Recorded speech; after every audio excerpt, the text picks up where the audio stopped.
is running a little late, but he will be here, so we'll wait to record the attendance. But in the meantime, work on the Pledge of Allegiance, so please stand. Pledge allegiance to the flag of the United States of America and to the republic for which it stands, one nation, under God, indivisible, with liberty and justice for all.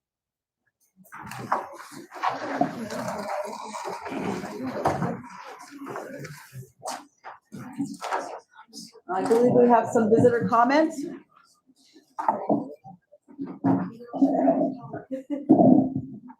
Patrick D'Amico.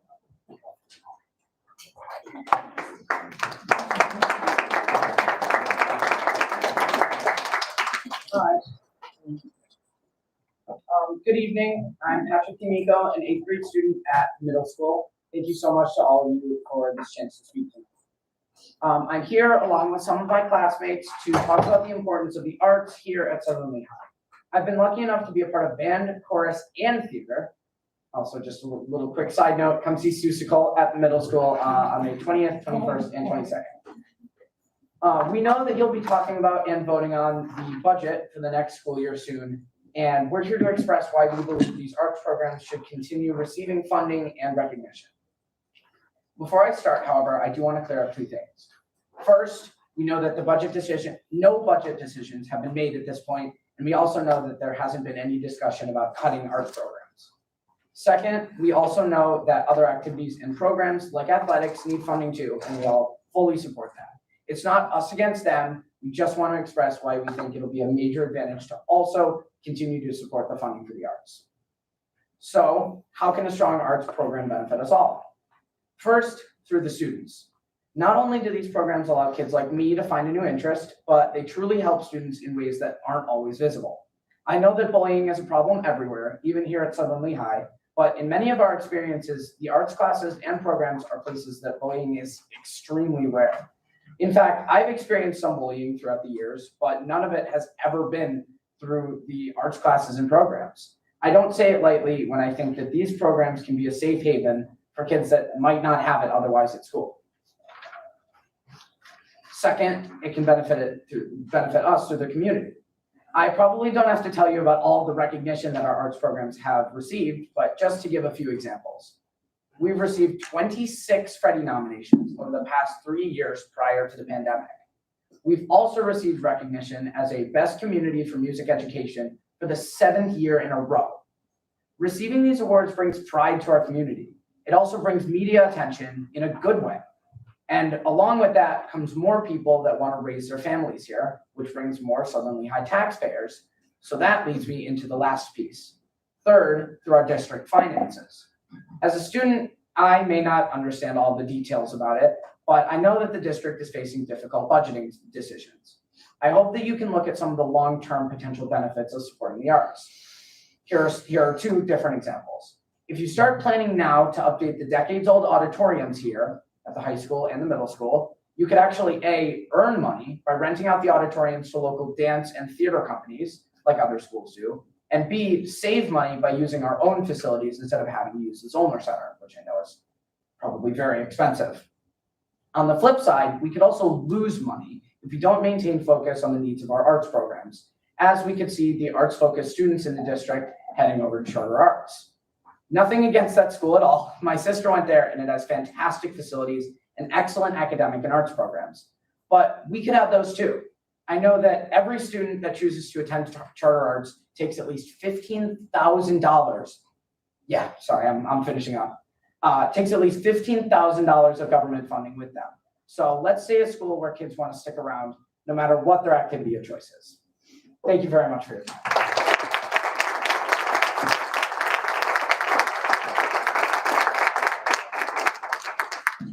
Patrick, I want to congratulate you. That was the first time we had a speaker get applause both before and after they spoke. So congratulations on that. And I do agree, no one is talking about cutting arts here. So thank you for your words. Thank you. Matilda Snyder. Hi,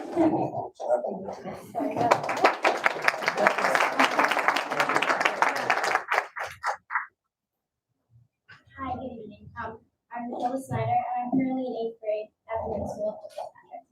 I've also been involved with the arts since I first joined Southern Lehigh in third grade. I've been in orchestra, jazz band, and chorus for years. So really, I just want to say thank you, because being a part of the music program has truly been the best part of my Southern Lehigh experience here.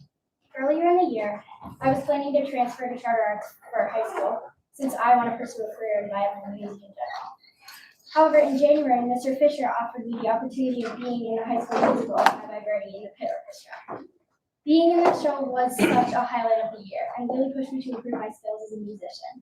That was honestly the reason why I recently decided to end up staying in Southern Lehigh for high school. And I'm going to be honest and admit that I don't completely understand how all of this works, but I do know that if students choose to attend charter arts like I almost did, it can become a financial burden on the school because tax revenue and government funding going to charter arts, not Southern Lehigh. In addition, students who consider switching to art schools are often the students who make the arts program so incredibly unique here. So the fact that students in SLST are choosing to stay with our district because of the Amazing Arts Initiative is a fantastic tool for us, and we should continue to keep building and supporting that cause. I also wanted to share something about the sheer number of students in the arts program. In the high school, there are 239 people participating in choir, band, and orchestra in total. In the middle school, there are 185 students in those two activities as well. Obviously, not all 424 of those students will want to pursue a career in music, but just having an outlet available for students to express themselves through their talents and passions here can be extremely important. Even a simple middle or high school experience with playing an instrument can improve memory skills, mental health, patience, creativity, and countless other assets to any student. So I just think that continuing to recruit excellent teachers who know so much about their area of expertise, such as Mr. Fisher, Ms. Marston, and all the other fantastic music teachers here, supporting community performance opportunities, and persisting in access to the state-of-the-art facilities, such as our auditoriums and practice rooms, will all help to ensure that students here will have the best possible exposure to important musical skills. Thank you so much.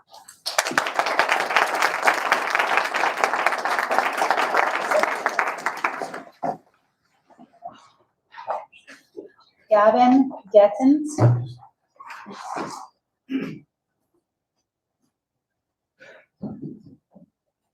Hi, my name is Gavin Gittens. You just heard two of my friends speak, so I did not prepare nearly as much as they did, but I want to echo most of the things they said. I know you started two pretty long talks about the music program and why it's so great, but I just wanted to say I've been in band since I was able to, since fourth grade. I've been in jazz band for most of those years since about sixth grade. I've been able to perform with the orchestra. I did chorus. And I used to do athletics as well. So I've been in a multitude of different activities that Southern Lehigh has to offer. And the sense of community that we get as students, even the staff gets, that Mr. Loda, Ms. Marston, Mr. Fisher, all the coaches for the athletics teams, the tight-knit feel of the communities there is a big reason why I stayed at the school. I was originally thinking, we never really super planned anything, but I was thinking of transferring because I have a lot of friends who go to Perkiomen, Charter Arts, Moravian, and so those were schools that I was considering going to because I wanted to focus on piano because I've been playing for most of my life, and it's something that I really want to pursue as a career. But after I talked to them, other students, excuse me, after I talked to the band directors, all the staff, they really convinced me through the fact that the community in these programs and classes is really one of the best. It's amazing. It's an amazing experience. And I think keeping them sustained and keeping them here at the school is very important and it's a good decision. So that's it. That's what I wanted to say. Thank you.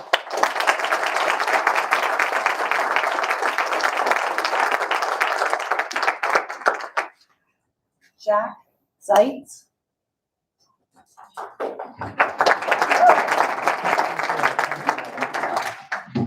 Hi, everyone. My name is Jack Zeitz. I'm a graduate of the class of 2021, and I'm just here today to speak on behalf of the music programs and voice my support.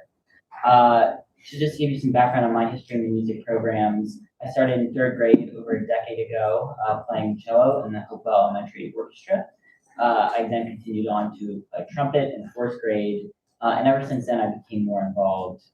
In total, by the end, being a member of jazz band, concert band, marching band, stage crew, all the above. And additionally, I served as a student leader within the music department. I was vice president and later president of the band and orchestra.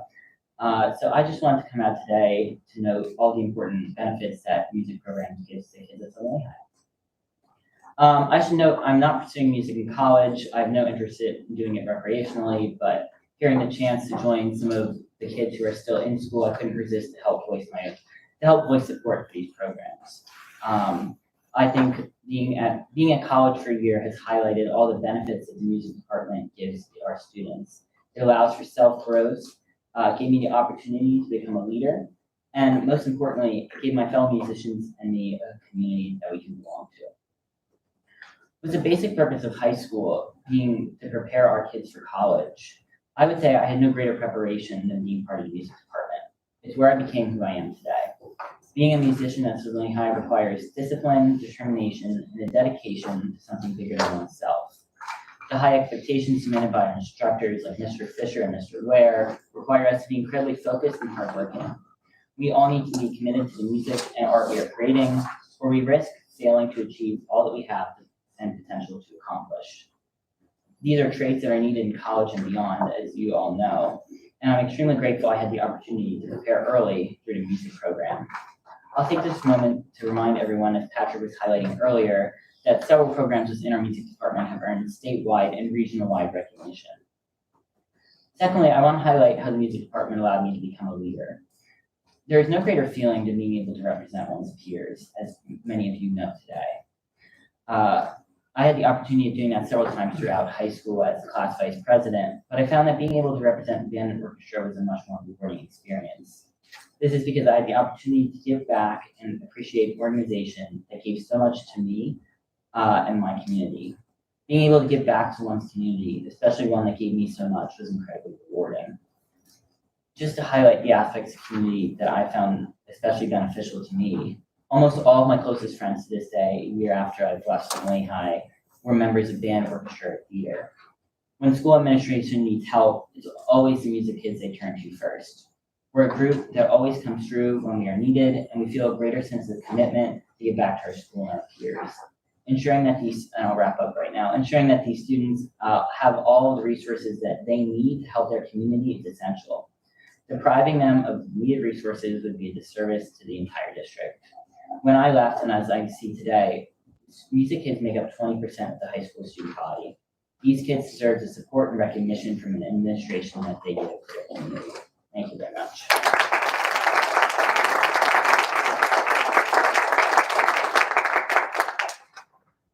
Anita, this side.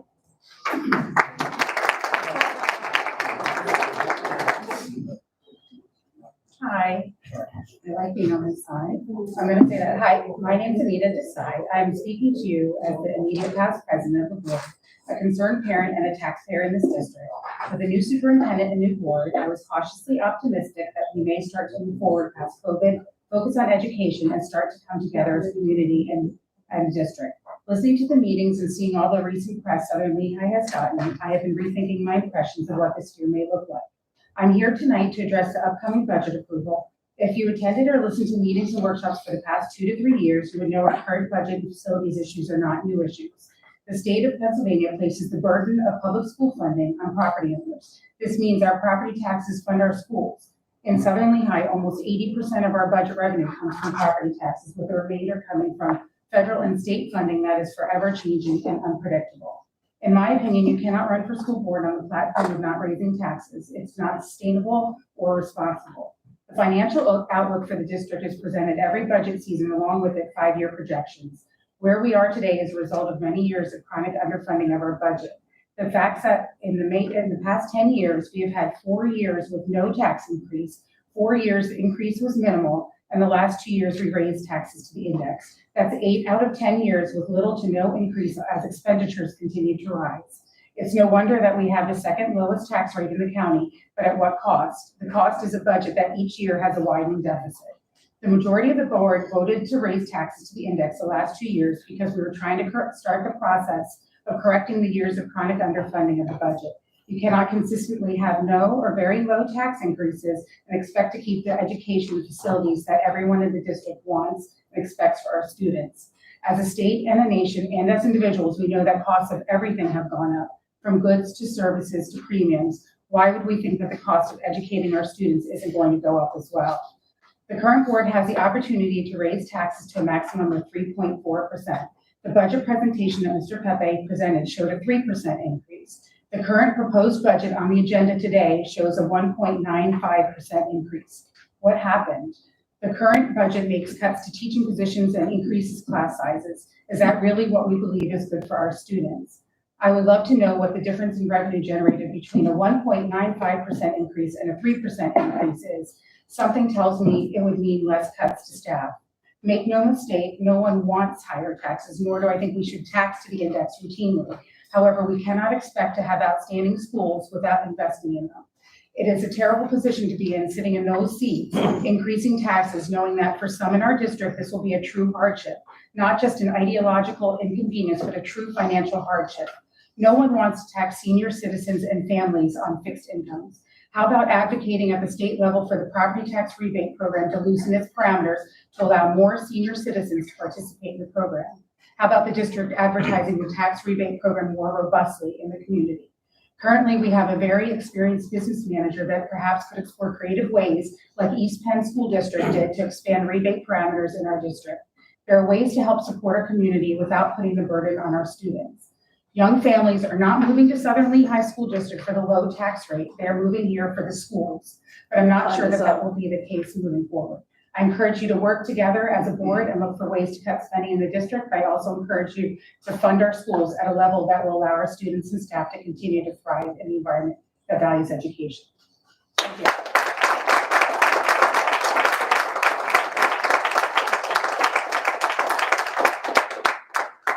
Melissa Torba.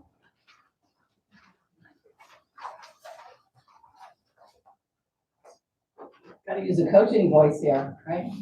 Good evening. My name is Melissa Torba. My husband and I live in the school district the past 19 years. We have a daughter. She's a third grader in Hopewell. My entire life has been surrounded by education. Professionally and personally, I've been inspired by so many teachers.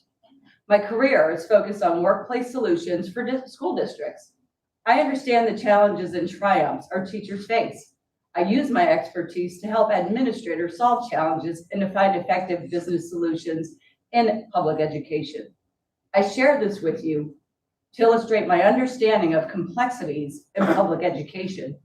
You, the board, have difficult decisions to make, especially when looking to finalize the budget, maintain quality teachers, and fund new facilities and repairs. And the budget doesn't seem to have any wiggle room, with 3/4 of the budget going to mandated expenses like special ed, charters, and our staff salaries.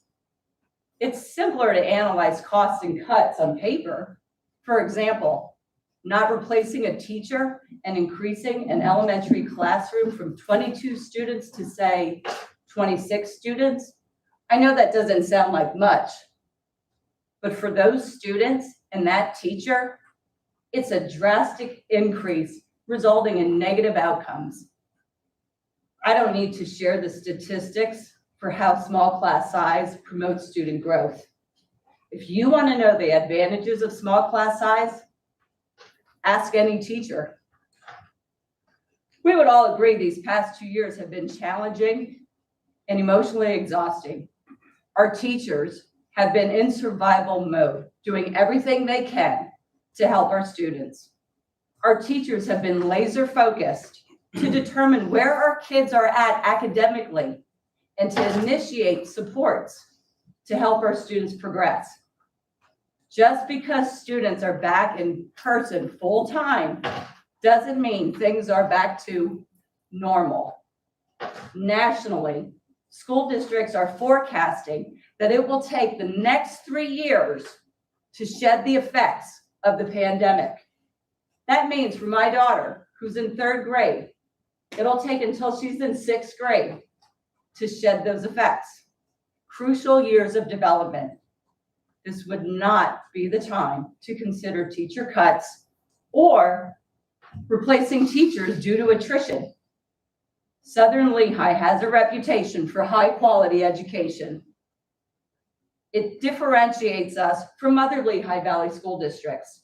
It's no secret. When you have high-quality education, you have a great school district. It reflects on a great community. Our students deserve it, our community expects it, and our staff desire it. Thank you.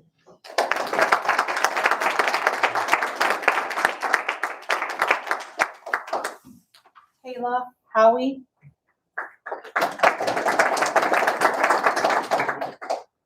Hi, everyone. Good evening. I'm Kayla Howie. Like Jack, I graduated last year in the class of 2021, and I'm currently attending Bucknell University. Now, before I also echo some of the information stated about the amazing experience that I've had with the Southern Lehigh Music Program, I would like to thank everyone who has spoken already. Kayla, excuse me. You have to just address the board with your comments. My apologies. That's the rules. Okay, thank you. Thank you.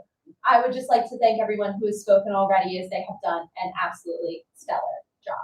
I just want to not take up too much of your time today, because I just want to talk about something a little different than what my peers have stated previously.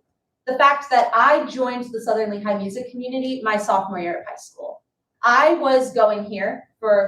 started going to Southern Lehigh in 5th grade, and I did not join the music community originally because I didn't know how to play an instrument.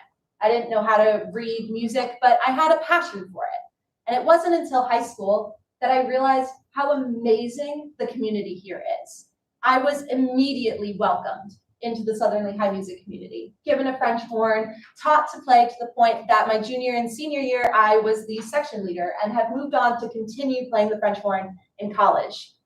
I wanted to mention how thankful I am for my peers who have stayed my closest friends these last couple of years throughout college. And I know that none of that would be possible without the people who have supported the program, continue to support the program, and I know will continue to support the Southern Lehigh Music Program in the future. Thank you so much.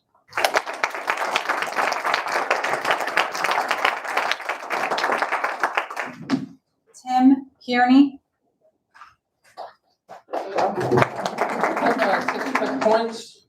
First, to the students, there will be a supermoon lunar eclipse on Sunday, starting around 9:30. It'll be peak at midnight. That's just the teacher me speaking. 2, robotics. We're going to have a demo later. I'm so glad they're here. The team is here. Thank you for all that were involved and the board's support. My daughter loved it. 3rd, spring concert, the choral and orchestra. I was blown away by the talent and creativity and the giftedness. Kudos to the staff and performers. 4, Happy Nurses Week, related to Happy Teachers Week. I worked with school nurses and witnessed their efforts at all times, but especially during COVID. They faced an unknown disease at the time, did contact tracing when we came back, and contacted guardians. They do height, weight, and vision checks, teach classes, dispense meds, and maintain records. Thank you to all the nurses. 5th, electric buses. The Clean School Bus Program is replacing existing buses with grants. The first application should be going out shortly, but there's only a 3-month window. Districts such as ours could get $250,000 rebates and up to $13,000 per bus. I realize that that's a small fraction of the cost, but I didn't know if Southern Lehigh is looking into it, partnering with the transportation partners that we have.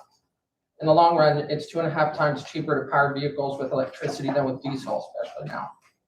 My main point, budget. It was stated at a recent meeting that there would be a reduction in force through attrition that could raise the student count in one class from 22 to 29. As a comparison, the state of Florida mandates a maximum number of students in each core class at 22, grades 4 through 8. The National Center for Ed Stats lists average secondary level classes in Pennsylvania at 21. Underachievement is the gap between expected achievement and actual achievement. In a recent study of 2,000 pupils over 6 years, it was the first study to analyze the influence of class size on underachievement. Researchers found class size is a determinant of underachievement. Where class size is larger than 20 pupils, underachievement is positively correlated with class size. I did not hear about decreasing enrollment or program being eliminated as the reasons for the reduction. At a time we're talking about more support, I'm not sure why we think less is better. I'll leave it up to people to decide if increasing your class size, in other words, the number of your patients or clients, by 32% is significant. And would it impact your customer service? Can it be done? Is it different than should it be done? Lower class sizes increases the chance of proper supervision and discipline, teacher-student interaction, engagement, and personal and immediate feedback, and individual and adapted instruction. I ask you to reconsider this in your budget discussions. Thank you.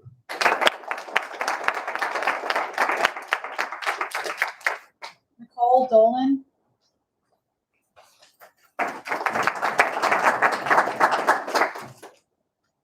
Hello, I've heard from lots of people across our community. Students, parents, teachers, admins, even school board members. People from different walks of life who don't agree on all the issues. Keep saying that we need to keep kids as our top priority, that we should put kids first, and that's great.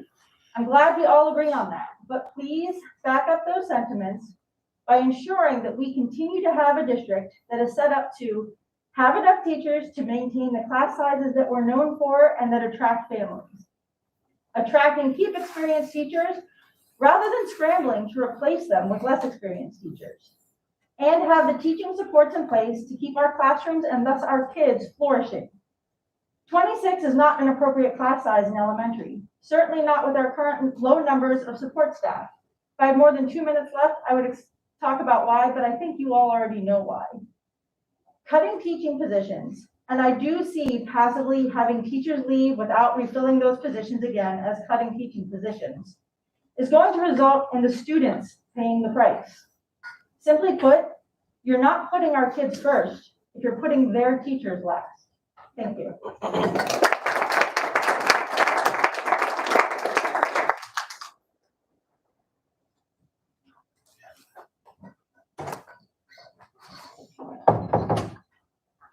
Doug Durham.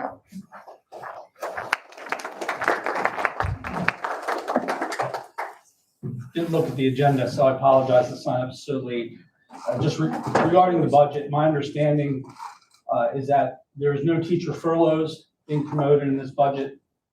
There's 5 teachers retiring, 2 of those positions are being refilled, and there's 5 federally funded teachers that are not being replaced. So my understanding is there's no true teacher cuts, no teachers are being taken off of staff.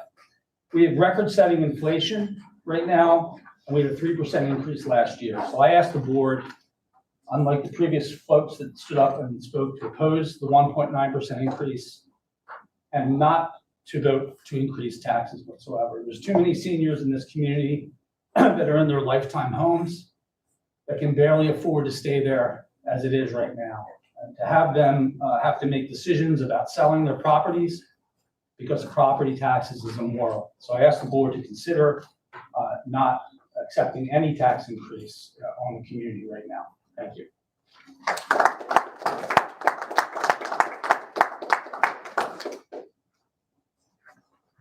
Okay, we're through with public comment. Dr. Mann? Thank you, Mrs. Reinhardt. Before we get to the listed agenda items, I do want to acknowledge that we're just finishing up with Teacher Appreciation Week. Much has been written lately stating that it's never been harder to be a teacher, and that is true across the nation and the Commonwealth, and certainly Southern Lehigh is no exception. Our teachers continue to inspire in the work they do, and we are not immune to those challenges. And I just wanted to take this occasion, as so many have in this week, and hopefully remember in weeks going forward, to thank our teachers and all those who work directly with their students for the amazing work they do. And the second item, not on the agenda, but as a result of student interest and student advocacy, and through the leadership of Dr. Donahue, we are very soon to be hopefully able to announce that the middle school will be in a position to add to the No Place for Hate list as a school to be added to that program. So we certainly will have more about that in the future, but as the discussions emerge and as we move into a good position to be able to announce such a thing, I wanted to just make that known to the board. And so with that, I understand we are joined by our robotics team tonight. Mr. Piparato, I see you back there. Are you going to be the masters of ceremony for this? They're all gonna help me. They're all well. You're in good company tonight. So, Mr. Piparato and team.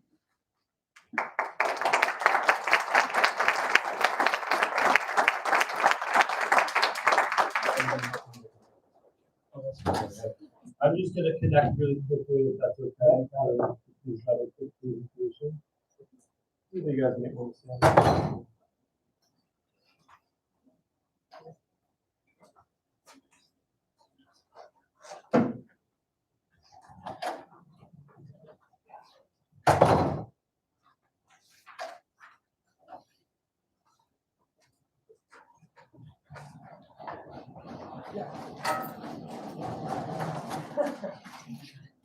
Gotta bring the robot for doing robotics.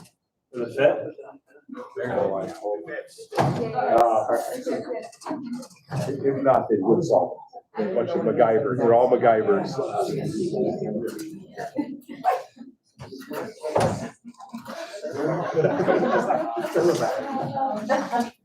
Perfect. All right, good evening, everybody. My name is John Piparato. I am a math and computer science teacher at the high school, and I am the advisor for the robotics team. I just want to take a second to thank everybody for their continued support throughout the years. We've had a team here since 2001, which is awesome. We're one of 3 public schools in Lehigh that actually has a team, so I think that kind of sets us apart from other districts, which is awesome. We pride ourselves on the students kind of taking leadership of this team. So I'm not going to get up here and talk too much. I'm going to let our students do that. And I'm going to turn it over to Mohammed, who is our senior president here for his last presentation on the robotics team. So go ahead and take it away. And thank you again for your support.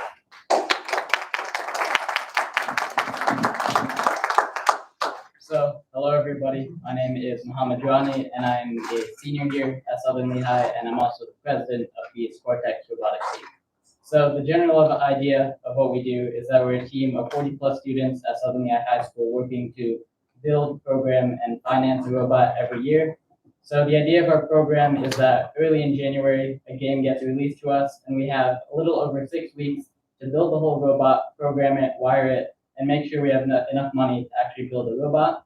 The way we structure our team is that we have 4 different sub-teams, which involve all the different interests that kids on the team have, including media, mechanical, programming, and a lot of other things. And we also have 2 coaches who help us, Mr. Jonathan Piparato and Mr. Eric Knaus, who's a professional engineer at Reliable Equipment. A big thing that we focus on the robotics team is that even though robots are our main attraction and that's what we focus most of our time on, we don't only build robots, we focus on building better futures, not only for our students, but also for our community. We build better futures for our students by making sure they have skills they can use in their colleges and their jobs and whatever they decide to pursue in the future. And we uplift our community through community outreach and a lot of other things. Hi, my name is Samuel Bull, and I'm the communications officer. I'm just here to talk to you a little bit about the game we had this year. The first competition released the game Rap React for the 2022 season. The basis of the game is all the robots on the field have to basically play funnel ball. If you don't know what that is, that's basically where you take a ball, and you try to shoot it into a funnel like that up on the screen. So there's a red team and blue team, and we have to shoot these our specific balls into the top of that hood mechanic. And then at the end of the game, we just have to climb the monkey bars. So this is our robot Dynamo. It has a bunch of different features that are used for it. Basically, it has an intake, which brings the balls in, so then it can be shot. If you don't mind, I'm actually gonna just walk up just so you can see. So this is the intake, like I said, brings in the balls through here. They get funneled into our shooter right here. And then with the adjustable hood, we can determine which way they get shot or how the distance that we want to shoot them from. And then here's our climbers, which actually won an award for it's a judge's award for unique, it was just so unique, they gave us an award for it. Let's just say that. Basically what it did was, think of it as an assisted wheelie. These 2 bars would go up, you'd run into the monkey bars as fast as you can, hitting your head, and you'd hook on. And it'd pull you up. And then, as you can see, got our LEDs to make it look all fancy. And I forgot to mention in the beginning, I'm Ryan Azumi, and I'm actually I'm the guy who runs the build team. I'm the pit boss. Thank you. Hi, I'm Ellie Slovino. I'm a sophomore, and I this year I was the vice president. I'm going to talk a little bit about some of our accomplishments in the past 2 years. So during the 2021 season, while we weren't able to compete in person, we were still able to hold meetings over Zoom, and we still were able to win 2 awards. The first award was the Game Design Challenge Engineering Award. And this is an international award, so it wasn't just people in Pennsylvania competing. Teams from all over the world were competing. We also had Mohammed placed as a Dean Plus finalist, so the top 160 out of 2,000 different students. And again, this is an international award, students from all over the world. And then this year, we were able to return back to our regular competitions. We competed at 2 district events. The first one, we were the alliance captain of the 5th Alliance, and we ended up as a semifinalist. We also won the Gracious Professionalism Award, which, if you don't know what gracious professionalism is, it is a big thing in FIRST, and it's all about good sportsmanship, being kind to other teams, supporting all of the other teams and students in the program. And then at our second district event, Seneca, we were alliance captains of the 3rd Alliance, and we also were semifinalists. All of this placed us, and we were able to qualify for the district championship at Lehigh University. We were able to make it onto the 7th Alliance and ended as a quarterfinal. And as Brian mentioned, we also won the Judges Award for them generally liking our robot. We believe it was mostly due to our climber because it was one of the most unique designs they've seen at the whole competition.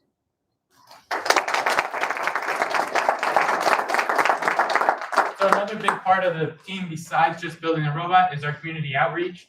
So we do the club rush. So we reach out to the freshmen and the sophomores in particular, and we encourage them to join the team so that they can learn the skills like we have over the years. We also have the Hour of Code, where we go down the intermediate school and we help to teach them about coding and robotics. We also mentor team 8117, which is actually Easton's team. So they have a newer team, and so we've been helping them with things like financing and building the robot. We also have helped the Saucon Valley First Tech Challenge team. They build a little smaller robots than us, and they compete in a lower level. And then we've also helped the local First Lego League teams. They build smaller Lego robots on a mat. I've actually participated with some of the younger First Lego League teams. Chris, do you want to introduce yourself? Sorry, I'm Yeah. Christian Piper. I'm the lead programmer for the robotics team. Very good.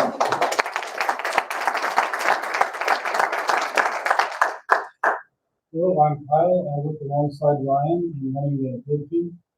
So, like Mohammed said in the beginning, we don't only build a robot, we also help build features. For example, students from PA4 have attended high-level universities such as Northwestern, University of Michigan, and even the Penn State Strong Commerce College.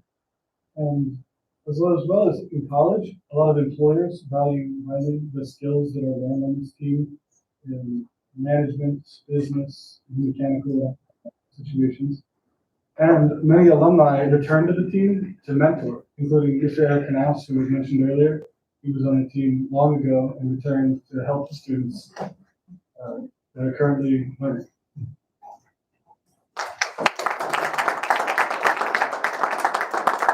So that concludes our presentation. We want to thank you for your time, and of course, we want to thank you for your continued support. Our team wouldn't be as successful or as large as we are today without the continued support of Southern Lehigh and the school board. So thank you.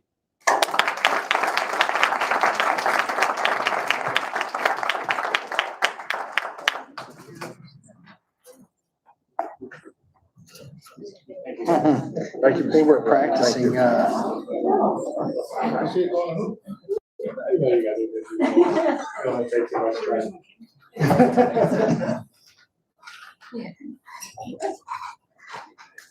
Okay, thank you very much to our team and to Mr. Pepperado. Good night. Then moving quickly to the facility update, formal RFPs were issued for the stadium project and are due at the end of the month. Currently, we have infrared scanning underway on our roofs to assist in planning and prioritizing maintenance projects. We have in recent weeks learned of or became more familiar with an exterior brick issue at the intermediate school that is being examined carefully.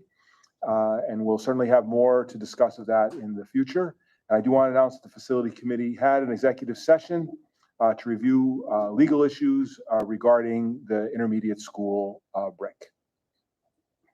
And then finally, for my report, as part of the American Rescue Plan, our federal funds, we received a one-time grant funding to aid in for those youth who are experiencing homelessness.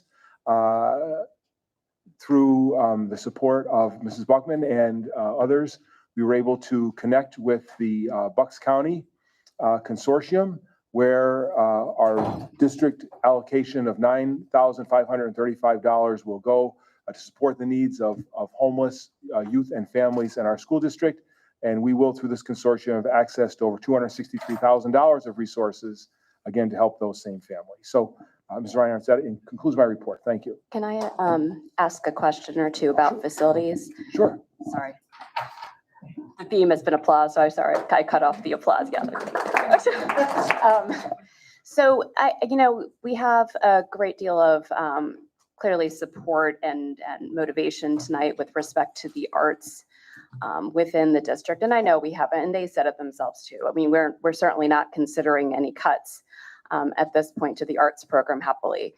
But I did want to bring back to the surface. I mean, it was before we had, I think even before probably new board members had been sworn in and new administrators came on board, that when we decided that we unfortunately did not have the funds, the money to pursue a performing arts center, as we had initially hoped, in addition to the athletic facilities updates as planned, I had asked if we could look at improving the performing arts facilities that we have today. I mean, I know that a center is too expensive, which was painful at the time, certainly. But we see concerts in which, just to kind of, in case everybody doesn't know, at the middle school, and I think probably the IS too at this point, we have to stagger musical performances in an evening in order to allow families not to be limited with respect to who attends. Orchestra goes and then the band, for example. It's interesting. We had a facilities committee meeting, I think the evening of the high school spring concert last week. And to my understanding was, it was a beautiful event because what makes the arts program is the individuals, right? It's not dependent on the facilities. Certainly, I know that. However, I find it interesting that, students, you can't even fit them, based on interest on the stages that we have. That was true already at the IS level. And I think it just gets worse and worse as we progress further with the middle school and the high school. And I think while the facilities don't determine the quality of our arts program, it's, the individuals, like I already mentioned, it is a deterrent to retaining students in the district who have the arts in mind with respect to future careers, or simply an interest, a haven, so to speak, right? Because maybe they don't fit in with other activities such as athletics that we're discussing. And then they turn to the charter school for the arts, which is a great program, but we lose money when that happens. And at a time when we cannot afford to lose any more funds, I'm just curious, to be fair, you weren't, all present at the time that I brought it up. I'm just wondering, has there been any discussion, since I'm unable to attend committee meetings, given the evening that they occur? No, it's a very excellent question. And I will tell you, at one point in those early discussions, because I will tell you, one of the hardest things that I really have done, I think, in my administrative career, was even before officially coming here as superintendent, but after being hired, was to stand up and say, I have grave concerns over the Performing Arts Center now, right? And at the time, it was suggested, well, what else can we do? And I was, well, let's see. And it is my most sincere hope that we are able to accomplish some of the things that you're describing. But by way of explanation, for what it's worth, as to why we have not moved on this, we have begun a very, I think, thoughtful approach to evaluating our current facilities and to try to develop a capital plan to match up with those needs. And I wish I could say number one on our list was updates or upgrades to our performing arts facilities. But regrettably, all right, we now are talking about multiple roofs that leak every time it rains. And we are talking about HVAC units that cannot be maintained because they are so old, we cannot buy the parts.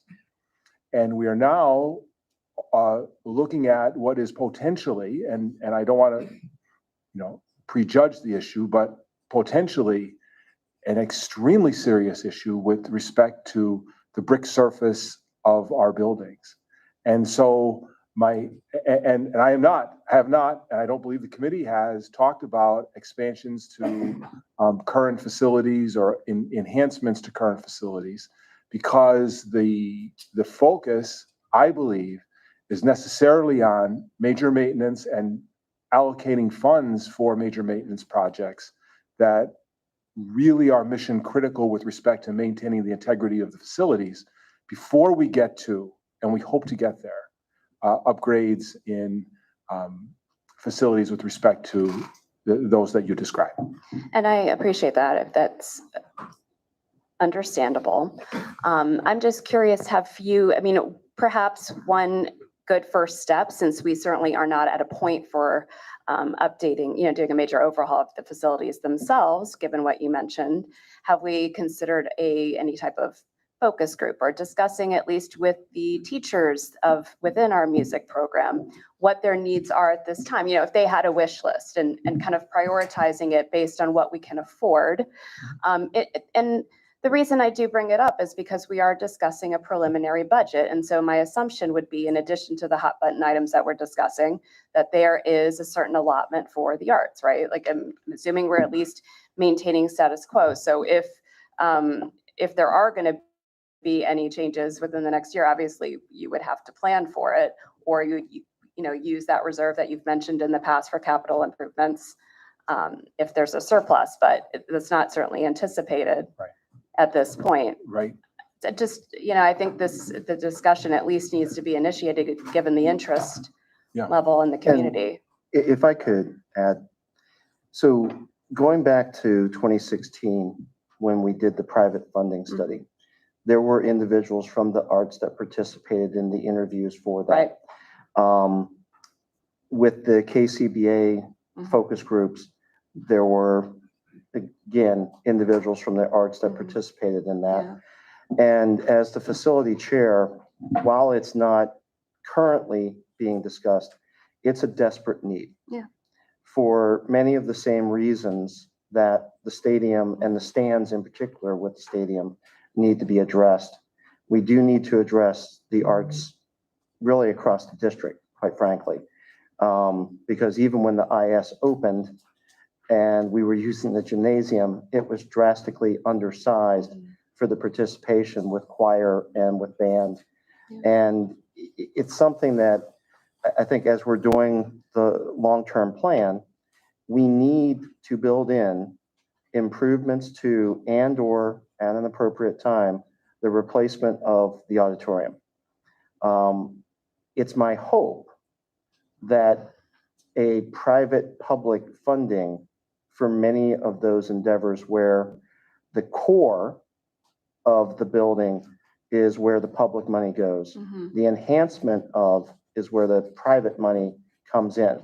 And given what was seen during the course of that study, I think that there is as much money for the private funding of arts as there might be for sports, if not more so. And in particular, because there are foundations, and that the arts very much goes into the co-curricular nature. I think there are foundations that would fund that, similar to what's been done in other districts. So it's something that I would like to see us start to explore once we get through the bidding for the stadium project. And before the end of this year, within the 5-year plan that Mr. Pepe and Mike are working on, that we have that built in. I don't want to see it go away. You know, something that might be shocking to people on this board and to people in the community. I was in the band. I didn't play sports, okay? Played trumpet, was in symphonic band, was in jazz band, and it's something that even marching band. I think that is an area that we need to invest in, very similar to what we're doing to the stadium. The unfortunate thing, if I remember correctly, it was like a $9 million spend, which I don't know that we need to spend $9. Right. And I know Boyertown did this recently, as did some other districts down that way, where they have an arts center. I'd like to find out more about what they did and how they approached it. I mean, couldn't and what they- the funding of it was. Isn't there, I mean, any possibility, for example, for more of a locally funded or a combined or a joint venture with respect to the township too, right? Because the community benefits as well. Why does it always have to fall on the school district, right? Like, you know, another thought is I would think that universities probably have some requirements with respect to charitable donations or, you know, like that whole avenue, right? So has DeSales or Lehigh been I know we've had to rent Zollner in the past, right? Yeah. I would imagine that there are ways to achieve some type of usage of their facilities at some type of lower cost, right? Or giving back to the community type of situation, just things to think about when I think you have to get creative in terms of financial need. Don't disagree. And the whole thing with the township is an interesting question, because for as long as I've lived here, people have wanted a community center, but they don't want to pay for a community center. Right. So, That's the rub. you know, having spent times on Parks and Recreation, that was always a topic of discussion. And they've done 2 studies which clearly show they'd like that. And I know there's been the initiative for the YMCA also, Right. but we still don't have either. So I think that with the sales, maybe there's some things that we could explore more and find out, because certainly they would be much more convenient than going to Lehigh. Just because, you know, they don't use that Performing Arts Center all the I'm gonna time. Yeah. interrupt here. So before you continue your dialogue, if there are any other board members who would like to contribute, Absolutely. okay, Yep. on this topic?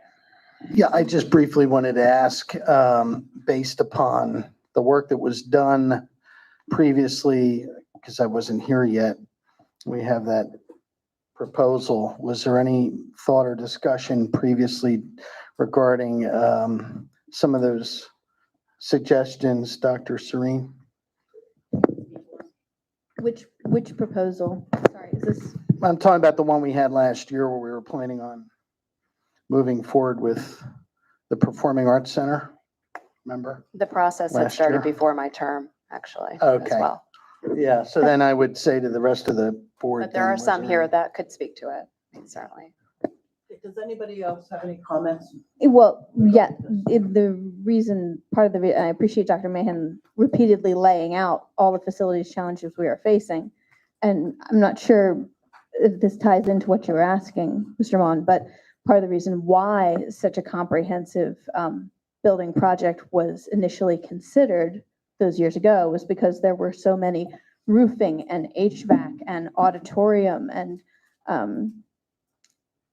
yeah, you mentioned, Dr. Serene, the capacity at the auditoriums in the intermediate school and the middle school. I was at the high school concert, I was at the high school choral and orchestra concert last Tuesday. And its performances also had to be split because band could not fit on the stage. And frankly, orchestra could not fit on the stage because the curtains were completely bungeed back and the kids were up against the walls where, you know, you couldn't see them. Their parents couldn't see them, but we could hear them, and that's the point.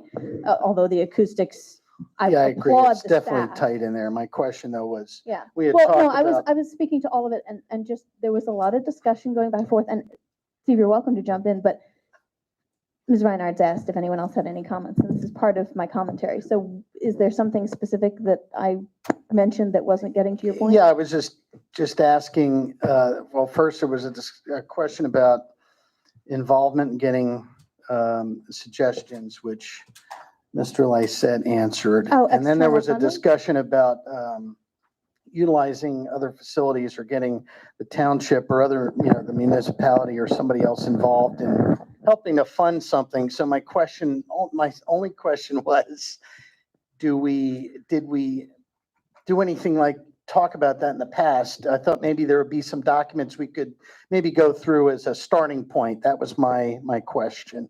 To talk We have all about those surveys. what programming? The surveys and the interest and suggestions from either administration, teachers, and the public.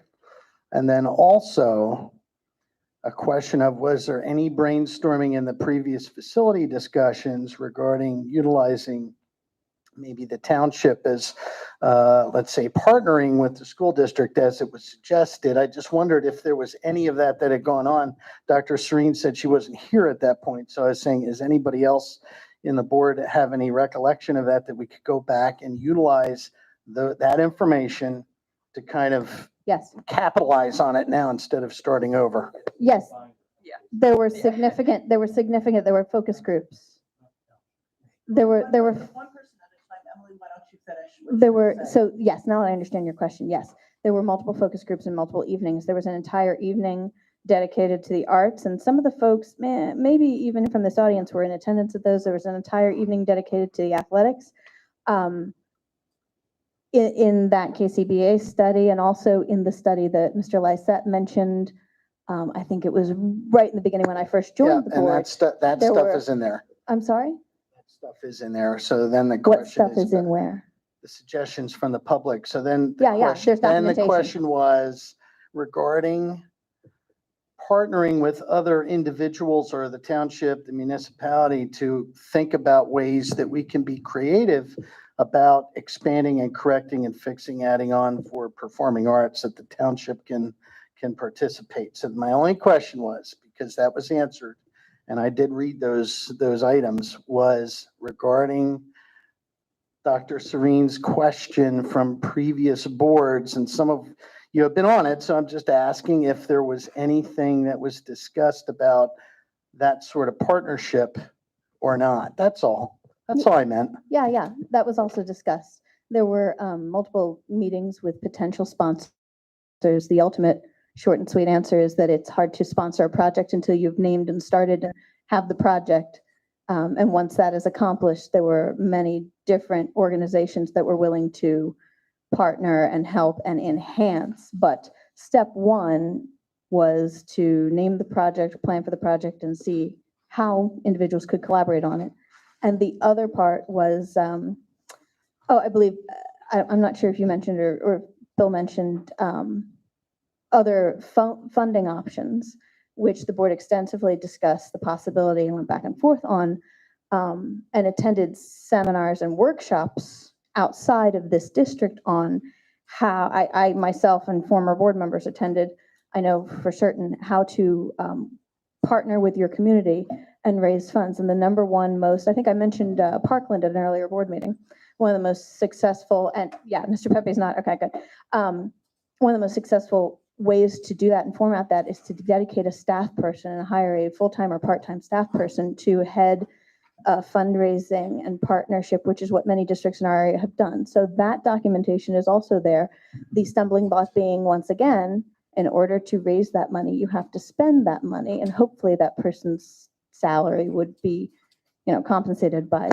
So that's to answer your questions. I would like to say one thing, or perhaps ask a question in addition to. So I was trying to dovetail what you were asking with Dr. Serene and the comments I had written while she was talking, while community members were talking, which is a general question about, because we are able, because it is a smaller project, it's less funds, and we are pursuing a stadium building project. Some statements have been because that is a safety issue. And I agree, the bleachers and other aspects of that facility absolutely have to be replaced, which is why I supported it from the beginning. However, I would also offer that it is also a safety issue that we're constantly up against fire code and fire hazard. And we're up against a facility that is the oldest, smallest, I believe, auditorium in the county. 1952 comes to mind. Thanks, Bill. 1954, I was close. And so that is also a burgeoning safety concern. And I'm not one to discuss safety concerns in public session, but it's there and people are aware, and it's there as a fire code option. a fire code caution. However, my question is that because the stadium is being pursued and a large musical expenditure, as Dr. Serena is not, looking at a different option, what? I think I'll save you a little bit of time. You cannot operate it if it's a fire code violation, so it's not a violation. Right, from the And I number of think people. the needs that you're discussing haven't been diminished. It's simply reprioritization based on what we're actually dealing with right now. Oh, yeah, And some absolutely. of those have risen to the top. So as part of the facility committee, the entire exploration of that report is still being considered. Yeah. Specifically with regard to the pit sitting in front of the stage, and the ingress and egress sometimes gets tricky with that. And it's been brought to the board's attention in public comment before. My question is, musical opportunities that weren't in the budget, Dr. Serene mentioned maintaining the status quo. Musical opportunities that weren't in the budget because the state restrictions with COVID last year would not represent cuts to this budget because they simply were not in place.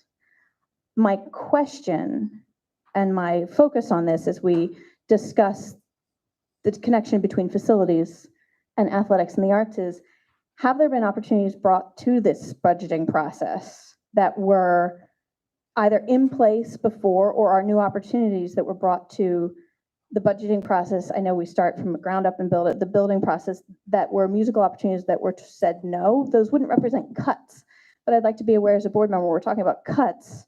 There are more than, the teaching positions we've mentioned that are full-time that are retiring and not being replaced. When we think about cuts, I'd also like to think about and ask about missed opportunities. So in a COVID year, musical programs by nature were not paid for and pursued because no one could have them.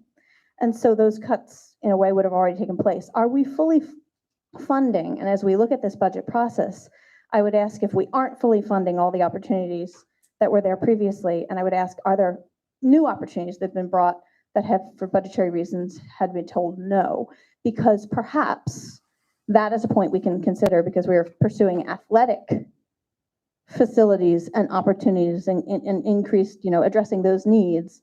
Perhaps that is a way in which we can address the music needs, and facility could come along 5 years or more from now. But I'm talking about the kids who are here now, and how can we address their needs and make sure COVID didn't put that even farther behind from a budgetary standpoint. And At this point, it's a good segue for Mr. Pepe to take over with his budget presentation, because I think we're getting a little bit, putting the cart in front of the horse, okay? So let's let Mr. Pepe do his presentation on the budget, and then we can bring those questions I had a forward after question. we hear what he has to say. I had a question about facilities that wasn't related to the budget. Okay, go ahead.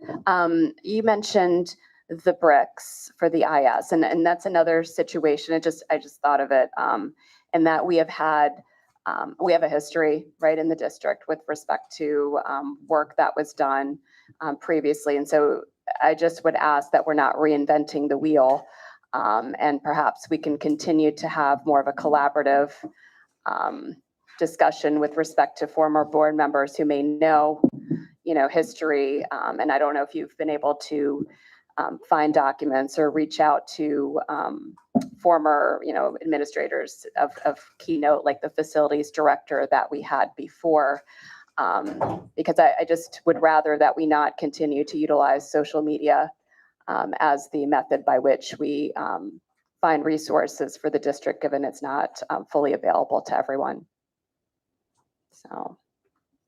We definitely don't want to do inefficient things. We want to make sure that whatever decision we make is informed by as many sources as possible, such as you're suggesting, both internally and externally. And we've thrown ourselves actually at that particular.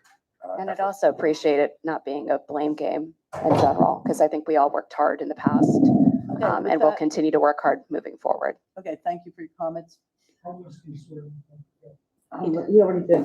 He did. He presented. Okay.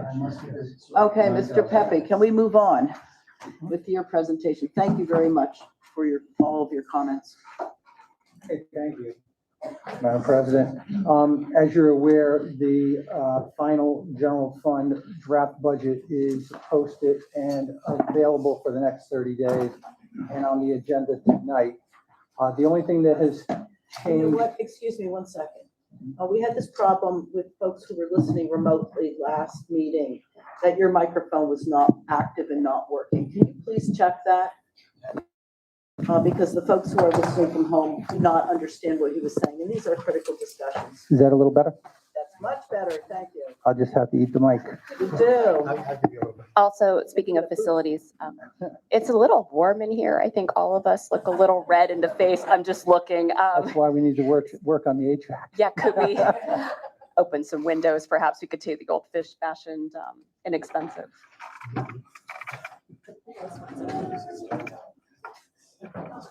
Y'all look a little red. I'm not saying no injuries.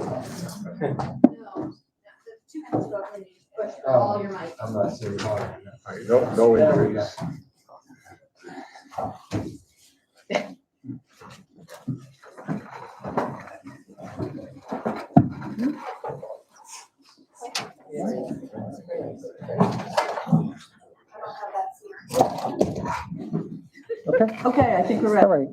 So again, I'll start by saying that all of the budgets that were brought forward by the principals, which represent all the different areas, such as music is just one area, were met with, a lot of great understanding and appreciation for what goes into budget development.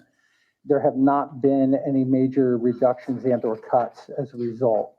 As a matter of fact, they were told from me as a senior level administrator to prepare for potential cuts if we got to that position. But at this point, that really hasn't happened or taken place. I am happy to say that in most cases, building level administrators do a very good job of determining areas where they can find efficiencies within their budget and actually come to us with certain recommendations that do not alter their ability to deliver, or for the teachers to deliver instruction in the classroom and in general, programs like music and like you saw the robotics program in here.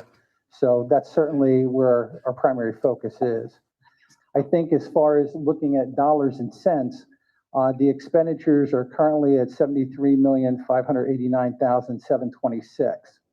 Revenues are currently at $71,760,606, and that is representative of an increase in the millage rate of 1.95%.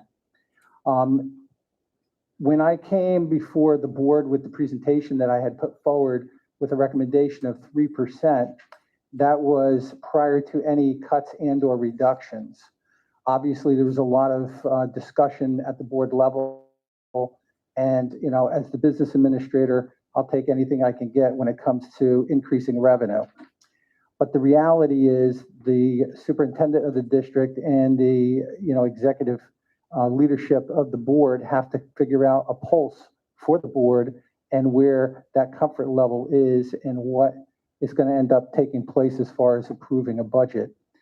The only thing that has changed from the 3% with no cuts and/or reductions was the ability to look at some of the attritional value that was before the district, and the superintendent, I think, articulated this pretty well when he talked about the high school social studies, middle school social studies, and middle school special ed position that we're all leaving, and whether or not he believed that as a district we have the ability to manage. So those ended up tantamount to about $378,260. So relatively, or reality-wise, we're about $87,000 from where we were in total. And some of that has come up on the revenue side, where I've simply looked at the forecast of some of the revenue that I thought was a little undervalued and raised some of that to be in line with the actual monies coming in. So that's pretty much it where the budget stands at this point.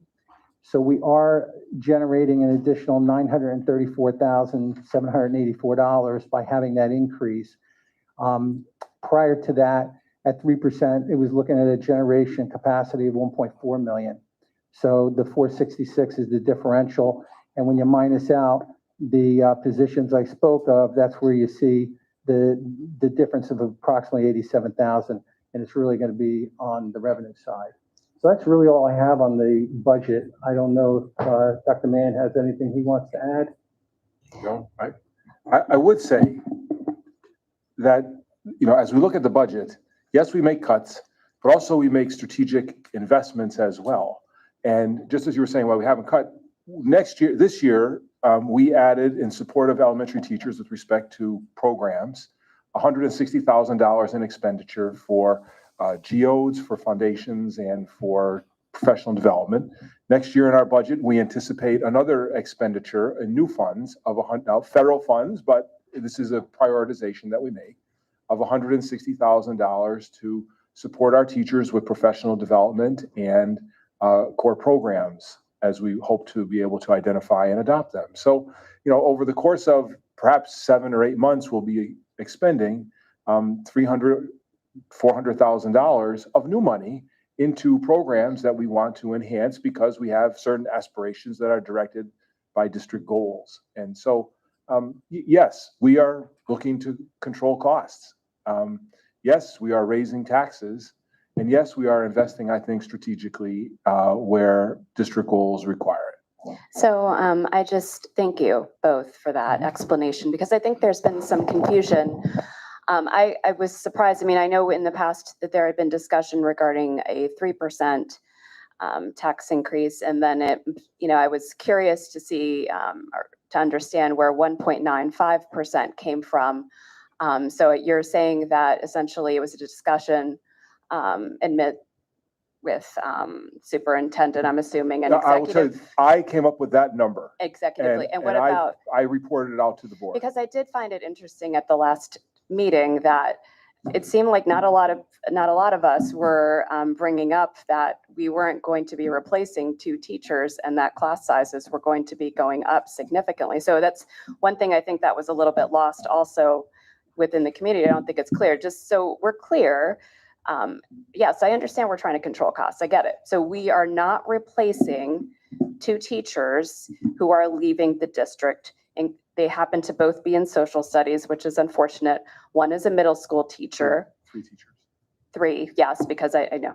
And then, but there's 2 middle school, well, there's 2 social studies teachers, right? One is the high school social studies teacher and one is the middle school social studies teacher. So I guess it wasn't something that I was ever asked. This is, I guess, my opportunity to speak up again about it because I'm not in favor of increasing class sizes. While I understand the need to control costs, and yes, sometimes you have to make tough decisions, I think the core of our district is education, and that would be what I would want to fight the hardest for. And I asked at the last meeting what the cost difference was between turf and grass for the field for the upcoming stadium, and I was told it was around $350,000 to $400,000. I'm being told that the cost savings by not replacing 2 teachers is $378,000. So, to me, I would assume that's a one-time cost.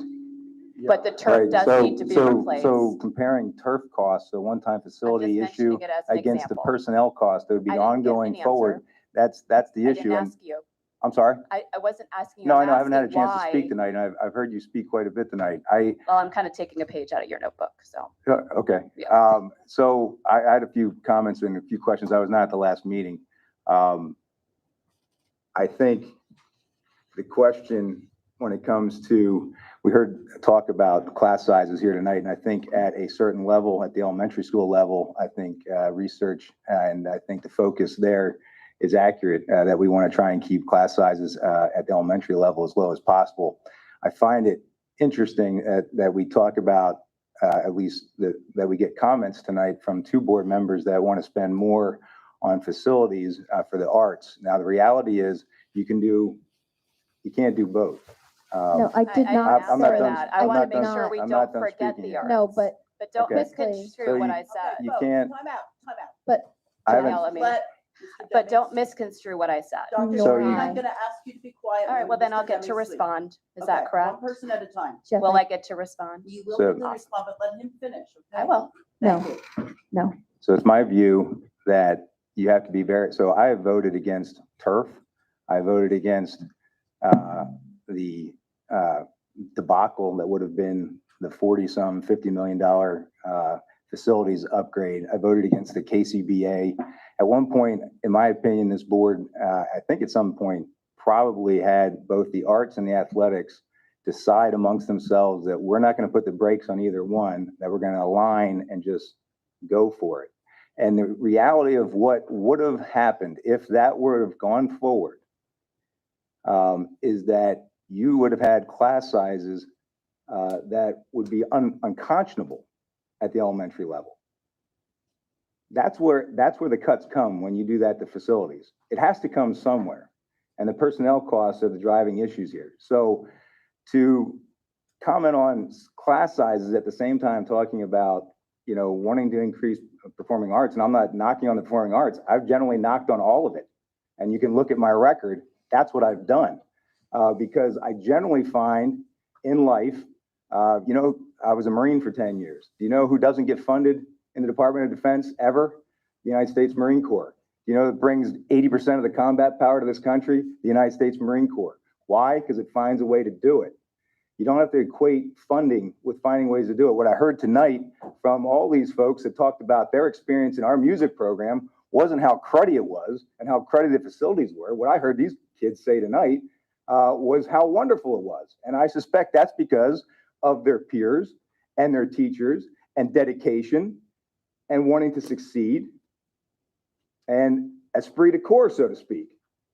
That can overcome a lot, you know, in this district. And so that's where I look to see. We hire good teachers. We raise our kids right. We have good values in this district. That's how you achieve.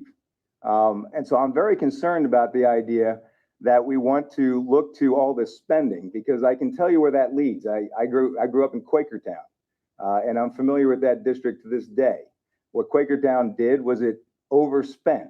And then once it overspent, their librarians went away, right? And then their art teachers went away. The specialists go away. That's what you have to do when you overspend. And then you got a real problem, because that is what these kids were talking about tonight with the experiences they enjoyed. The music. Yeah, you know what a specialist is? A music teacher.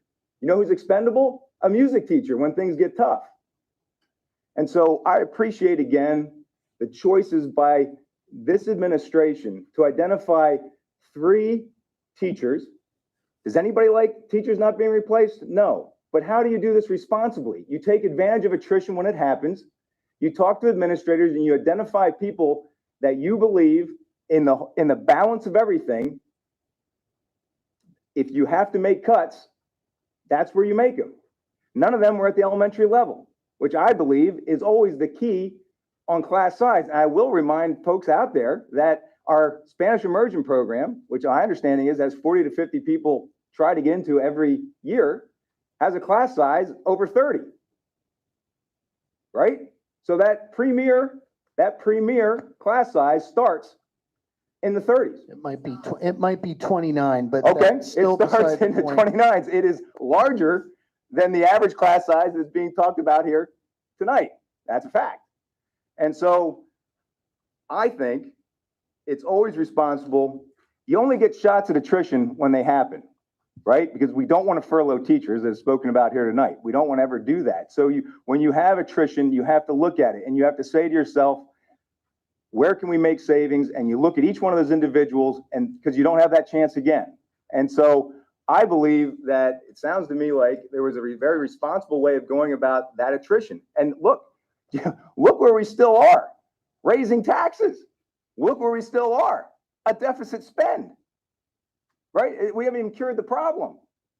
But tonight we hear about, we'll spend more, spend more, spend more. No, what we have to do is find ways to spend less.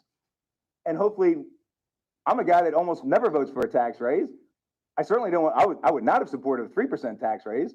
I'll take a look at this. I think this looks like it's a responsible thing we're doing here, and I'll probably hold my nose and vote for it. To the point that there's a whole lot of people in this district that don't have kids in this district, that all 9 of us also represent. And so that's a balance that we have to consider as well, that all these decisions have effect across large communities of people that have different interests. So I would be curious to hear about why those 3, what effect, if any, they'll have on elementary class sizes, because that is my key focus. And if after hearing that, I am generally in favor of the budget that's proposed. I'd like to continue to find ways to continue to find a few more tweaks if we can to save some more funds to bring that tax level down a little bit. But I was curious to know, what is the effect, what was the decision on those three, and I apologize if it was answered at the last meeting, I wasn't here for that one, but that's my main focus. If I could just hear a little background on those three, and more importantly to me, do they in any way affect our elementary school class sizes? I think, I agree with you. I think there's been a lot of misinformation out there, and a lot of generalizations made. So I think pay attention to Dr. Mann as he goes through those details again, because I think it was well worked through at the last meeting. But Okay. I'm not sure everybody. Maybe an executive summary then. I don't mean to retrace things, but I would. No. Okay. I think everybody can benefit from hearing it again. Right. Okay, so we're looking at three positions that we are suggesting not to replace, two positions that we actually are suggesting to replace. But I think the focus now is on ones that we've recommended not replacing. The first is a high school social studies teacher. This, and again, it's imprecise because when we do schedules, how many people sign up for what class. So, but we believe that by eliminating the high school teacher, class size will increase from 21 to 25 students per class, but administration will try to mitigate this increase by making adjustments to the master schedule. So while we're not promising anything less, we think we can mitigate class sizes going from 21 to 25. And those are in social studies. Those are in social studies at the high school. High school level. At the high school Where level. kids will soon be going to college and need to be able to function in a environment where they may have hundreds of people sitting in which is not unusual. Yeah, So there's I middle think that's school an too. interesting point. Go on. Let him finish. So how many classes does that affect in social studies? Well, it would have a minor impact on all classes. Like, for example, if 12 students sign up for AP and that's the only AP class going, then there's going to be 12 kids in that class. Whereas depending upon the master schedule, and again, this is how we'd be able to mitigate it. There may be, if there are multiple sections of a particular course, then we may have to incrementally increase class size in those courses. So it's very hard, and that's why I expressed some concern about being very specific about the impact last time. But broadly speaking, that in some sections, we're going to see increases in class, other sections will not be impacted.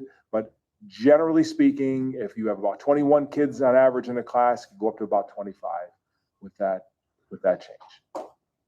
Okay, and then at the middle school, currently we would suggest eliminating a middle school teacher. That would increase class sizes from 22 to 29 students per class. However, we think it's likely that we'll be able to reduce this increase by altering teacher assignments within the building as far as adjusting the schedule. And again, we're hesitant to be precise because I don't want to say that this is what we're going to happen and have it not materialize. But I think 29 is certainly an upper limit for what we would anticipate. What's the subject matter? Social studies. Again, okay. Again, at the middle school. And again, going from 22 to 29 students, with 29, I think, being the upper limit on that. And then as far as eliminating a middle school special education teacher, this will result in a teacher being transferred to the middle school from a different building within the district where capacity issues are really not in play. Can you also describe what's happening with the addition of teachers at the elementary level? Well, right. And so, for instance, we have elementary class sizes now that are approaching 26, 27 students. And what I said last time was that should we have a class, and we're not really sure, it could easily happen, go from 26 students to 27 students, then irrespective of the budget, I would create another teacher. And I wouldn't open a position, create a vacancy that we would then fill irrespective of the budget. And so, because again, we wanted to have an upper limit on elementary class sizes, as we described last time. Hot dog. I mean, that's It's good stuff, I think. I think So it's excellent. this is, if I could take my opportunity now to respond, I certainly, Dr. Shreen, let me ask if any other board members have any other but comments. it's okay? been, as Actually, there's we're gonna follow increasing, Robert's rules, as there's okay? increasing duration since he spoke about what I said, I think it loses its effect. It's really quick, all right? Because I've had time to think about it. I'm asking for a balanced approach. I'm not asking to spend more on the performing arts at a time where we don't have the money. I'm asking that you look at a balanced approach. I'm asking individuals who are on the facilities committee that I am not on, that I was not asked to be on, that I did not even know was going to come to fruition until it was announced at a public meeting. So this is my opportunity to ask for that. When it comes to class sizes, I understand that the 21 to 25 does it at a high school level. I get it. These are kids that are going on to college. They're going to have to become acclimated to it. And that percent increase is not as significant. At the middle school, to go from 22 to 29, that's a larger increase at a level that is clearly not preparing for college. All right. And that is a cut.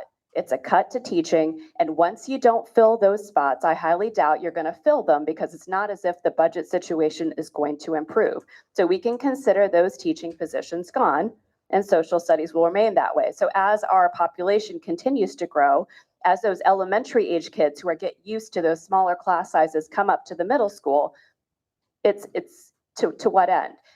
You always talk, Mr. Dimick, about, students, the disadvantaged families of the community. You know whose families are going to be hit the hardest are going to be those same families. When those class sizes increase, are they going to be able to afford the additional aid? Their working parents, perhaps, are they going to be able to assist their students? That's less attention that those kids will receive in the classroom. They may not make up the gap at home. I'm just pointing it out as an example. A one-time There are change. also the families that are least able to pay taxes that would require I to didn't raise ask it. to increase taxes. Well, you gotta I'm do, saying, you gotta do one or the other. Stop. I would like to hear from other people on the board, okay?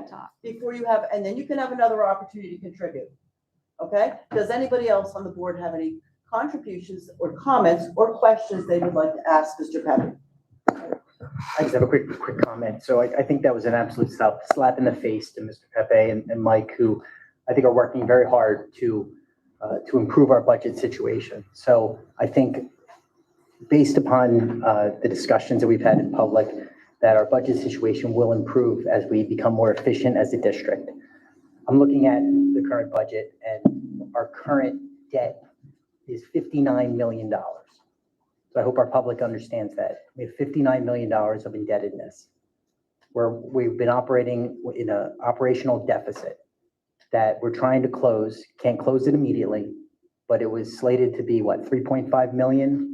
And now we're getting it likely under 2 million based upon this proposed, by a balanced approach, looking at the revenue side and the cost side. And as we've learned, our costs are generally fixed over 73%.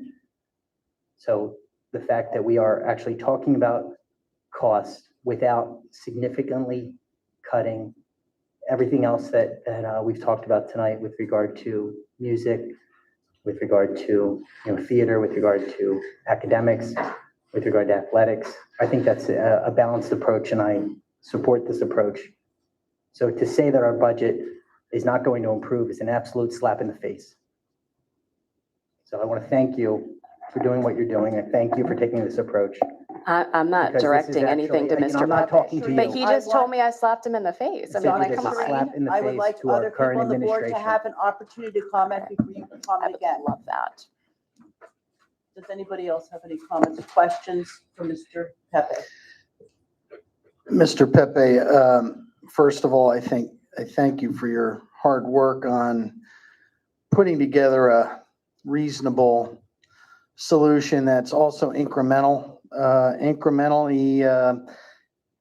digging out is an important facet of what we need to do strategically. So I appreciate the options that you provided. Regarding prior knowledge to these items, I completely disagree. At least for me personally, had no indication of any of this. I heard it during our meeting when Dr. Mann had suggested it, and I was pleasantly surprised that there was a sub 2% increase. I am not, as many people know, a fan of increasing taxes, but there are times when things have to happen.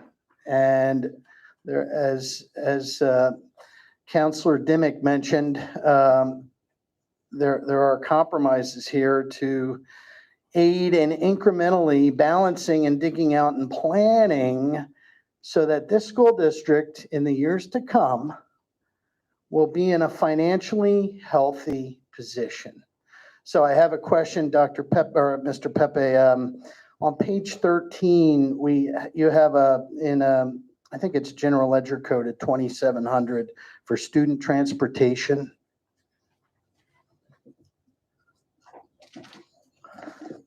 What all is included in that number? Just out of curiosity, is that all busing and other items, or is it, what is all is involved in that? Yeah, that's everything from regular transportation to get our regular students to each of our 5 schools.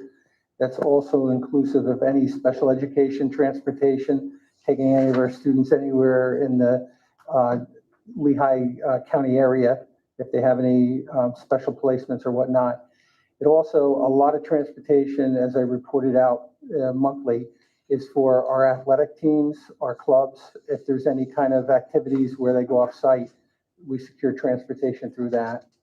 And of course, if anybody's watching the news and filling up your vehicles, that also includes all the costs of diesel and, all the maintenance and administrative part for that activity. So it's a lot involved in transportation. Yeah, so when you look at your budget, then, I'm sorry, not to cut you off there. The total support services are in the neighborhood of close to $22 million. So the transportation is 1/4 of that total support, just as a point of clarification, correct? Yeah, That's correct. and then you could just explain quickly what some of those other support services are for the school district. Yeah, some of the other support services encompass everything from the student activities we had already talked about. Is that what you're talking about under the 2000s? Yes, I think it's under the 2,700. Yeah, and that would make up all of your athletics and stipends and clubs. And to kind of come back to circle to the concern that you had voiced in preparation of the budget, I can just tell you that certain things were taken into consideration, for instance, like even high school debate field trips. In 2021, the actual was 0 because of COVID. Whereas this year, it's back to $6,000 in the budget, which is higher than it was in 2021. The area of like theater professional services are $2,000, which is higher than the prior actual was when the program was running. Theater supplies are at $8,000 versus $7,394 from 2 years ago. So there's still a firm commitment to maintaining and running those programs. I think one of the biggest challenges that Southern Lehigh and every district has this year is some of the comparisons are skewed because of COVID. So we actually took the steps to go back to the 2019 year to look at when's the last realistic year we had. And the budget's a living document. It always needs to, breathe, and we need to continue to find efficiencies, which we're committed to doing, even as we go forward. So even though, we're seeking support on the budget tonight, that doesn't mean that we stop trying to find efficiencies and ways to save money that won't directly impact delivery of instruction in the classroom, but actually enhance it, because whenever possible, that's where we want our dollars going. And Mr. Pepe, and actually the whole administration, you've been continuously looking at ways to pair off that some of those budgeting items. Maybe you could just give a couple of quick, obvious examples of how you've done that already in this budget. I think, obviously, looking back on a zero-based approach to actuals versus projections. So in other words, if a program is not expending year over year, say a program's expending $1,500, then my question is, why is it budgeted at $2,000? Right, So you then, brought that up at our last meeting. That was not anything we discussed previously, it was here in this meeting, right? Correct. Yeah, and if I could add a couple, since the start of this academic year, we have reduced, none of them instructional, no teachers, 1, 2, 3, 4, 8 positions, a director of technology, network administrator, technician, 2 custodians, 2 secretaries, for a total of $625,000. With thanks to Dr. Trinkle and others, we have identified since our last meeting about $150,000 worth of computer licenses that made very good sense for us to acquire during the course of the pandemic. But as we looked at utilization, we find they're being substantially underutilized, particularly for their cost. So we're going to roll back about $150,000 worth of those, while still increasing spending on some that we think are connected to district initiatives. Today, we spent about an hour and a half in the offices looking at non-instructional staffing and how we might realign in order to address these very challenging issues, with the dual purpose of finding dollars to reinvest into instruction and opportunities to reduce the taxation burden on our community. And I will also say that with respect to spending more on teachers and staff, and again, I'm not limiting this to teachers, but as far as investments in staff, this budget increases investments in staff in salary by $900,000 and is likely to increase investments in staff benefits by $420,000 just for the increases next year as we go forward. So with respect to our total staff, we're looking at about $1.3 million without moving on, just to change the calendar. And so those are issues that, and this comes following a year where we are spending in deficits. And so those are the challenges that we face. And I don't disagree. I don't want to ever cut a teacher. I don't want to ever see a class size go up. I'm with everyone who says that, right? I don't want to raise a tax on people, and I don't want to run the district to a point where, 3 or 4 years from now, when new people are coming around, it's left a mess, right? And so the idea is identify what we can do, where we can do it. If we have a hard time cutting teachers like this, we're going to really have a hard time cutting teachers. If we have a hard time raising taxes like this, we're going to have a real problem raising taxes, and I don't see the outcome then. So again, I'm responsible for putting the taxes where it was. I'm responsible for making the recommendations with great help, obviously, but it's me. And my effort was to say, what can we do now, knowing that we have to continue to do this in the future? And to do it in the future, then the point is to incrementally continue chipping away at let's say, inefficient spending as well as strategic planning, right? Well, we hope we hope, but that doesn't mean, we hope that our projections are right. If they're wrong and in the wrong direction, then the incremental approach is something we have to abandon. And that analysis is holistic. So it's not just focused on personnel.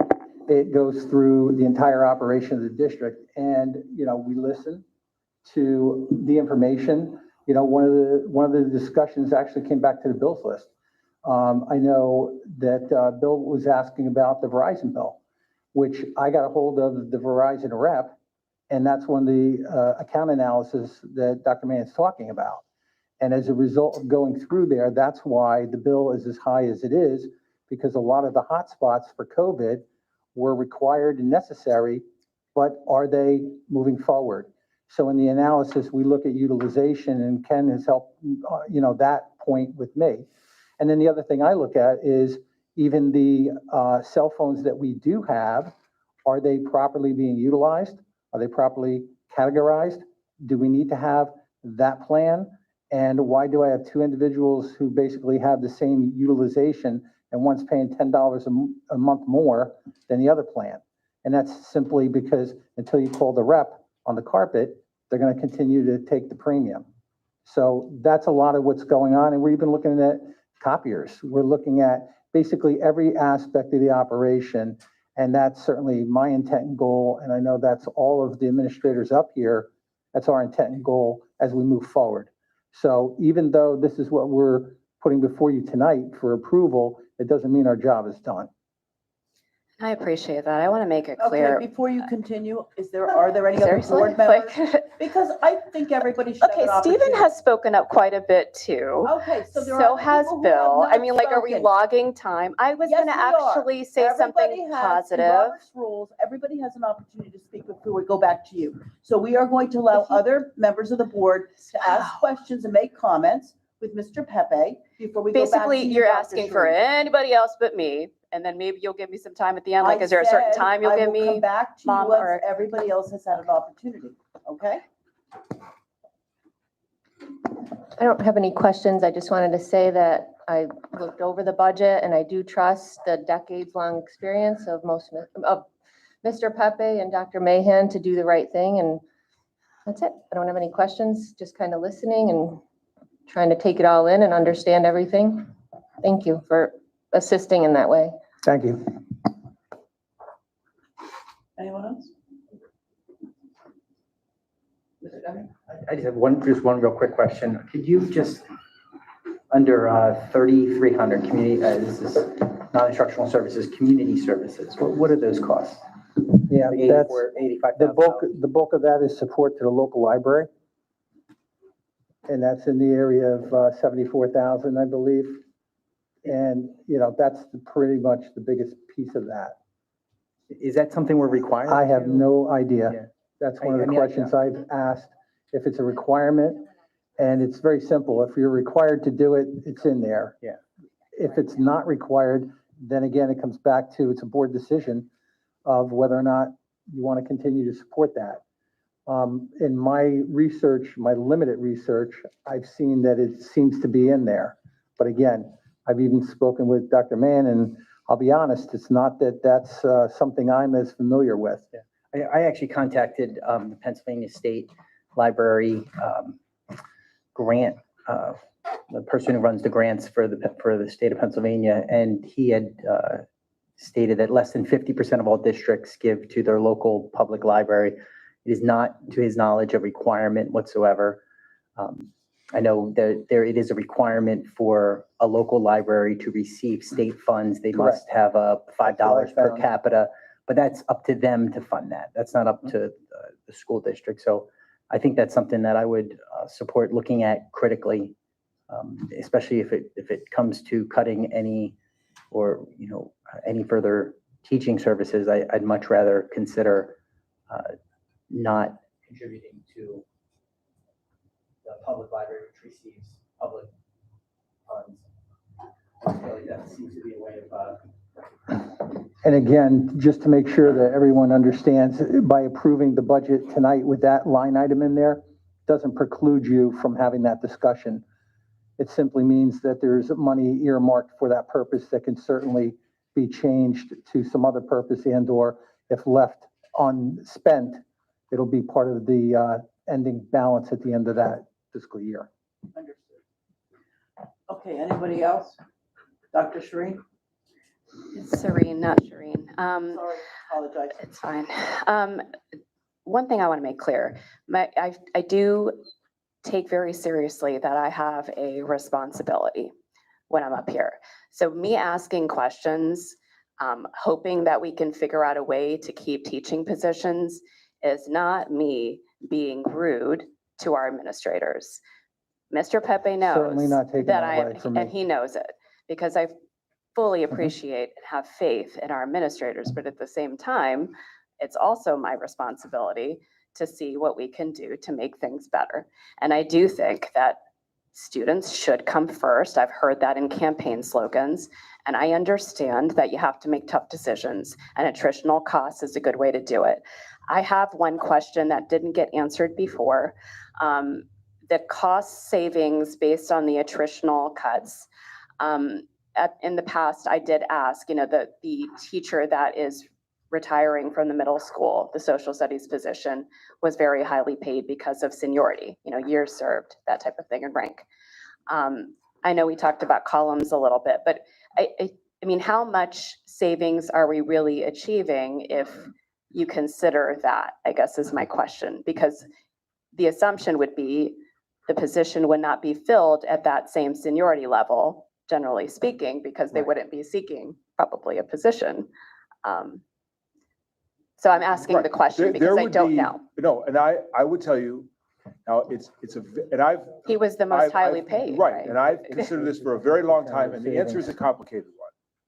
Yes, on the turn, you do get attritional savings from a senior teacher to, say, a first-year teacher. And so you could just take whatever the difference in salary is, and that's the number. So maybe it's 96 to 56, whatever that differential is, right? However, you do not get any of the pension savings, benefits, all that kind of stuff.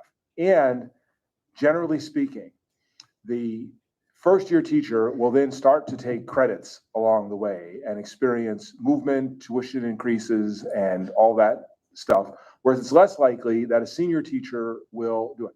So there are savings that exist, but they are not really big when it comes to your money.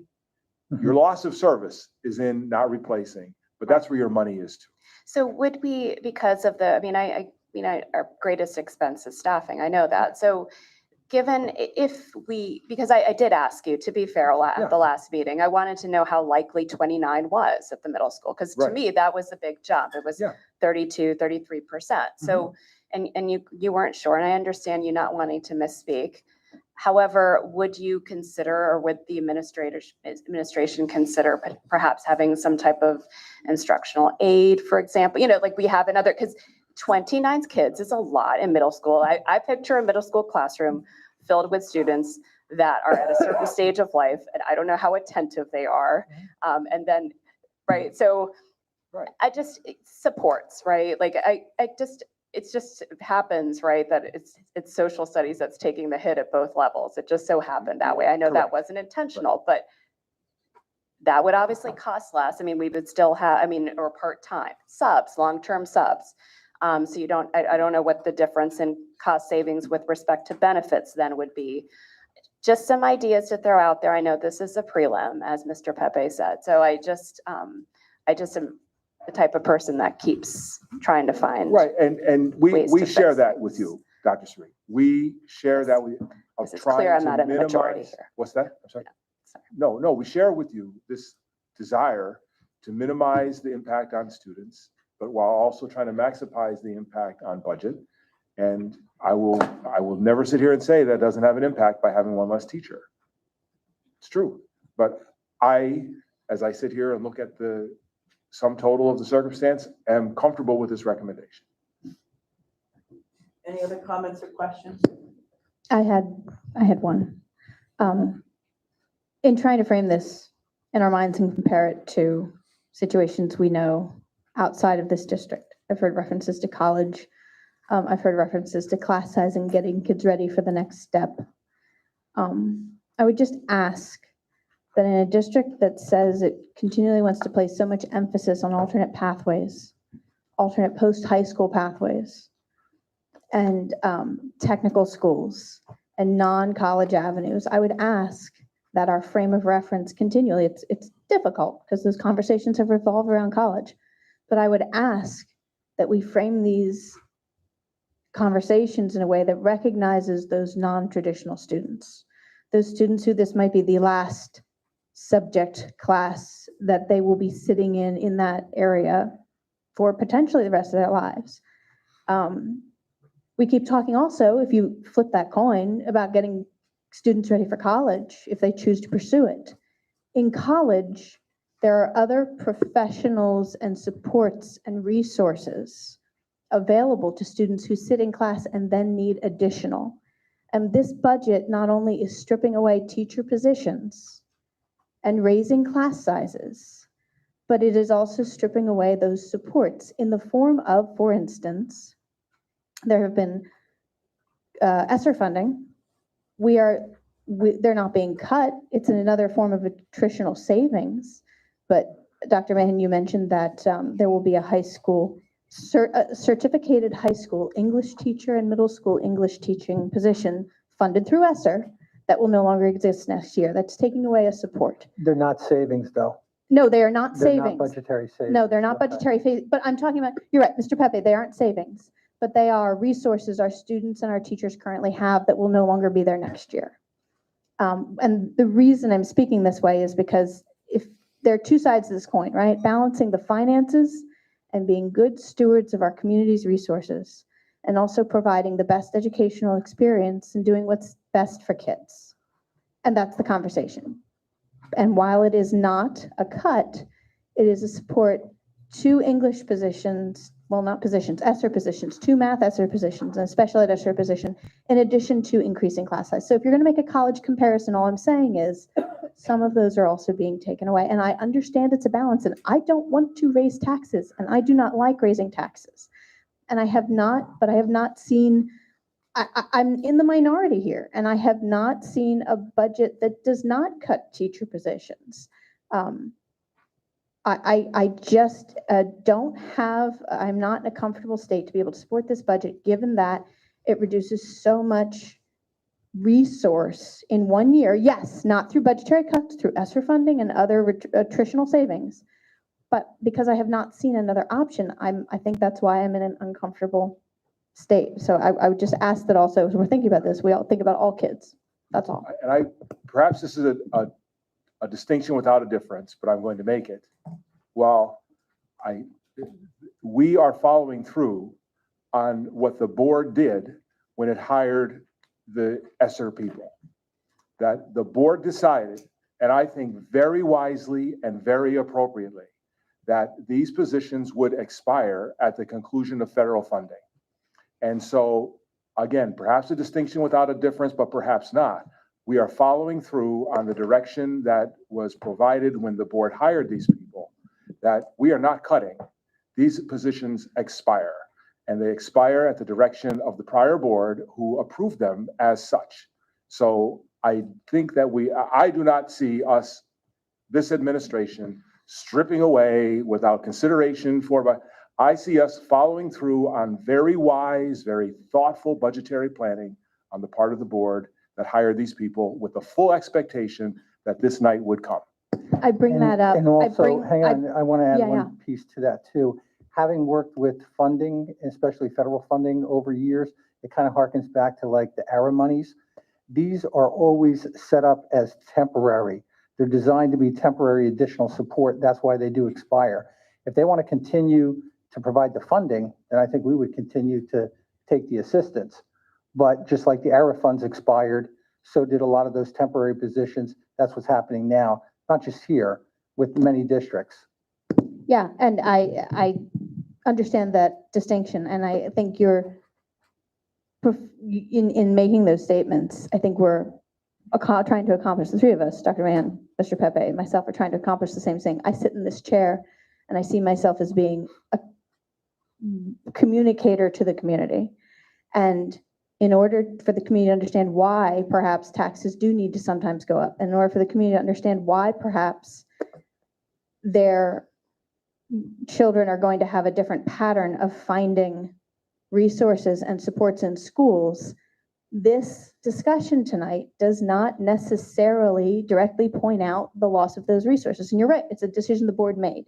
But this year, the decision is being made to cut teacher positions.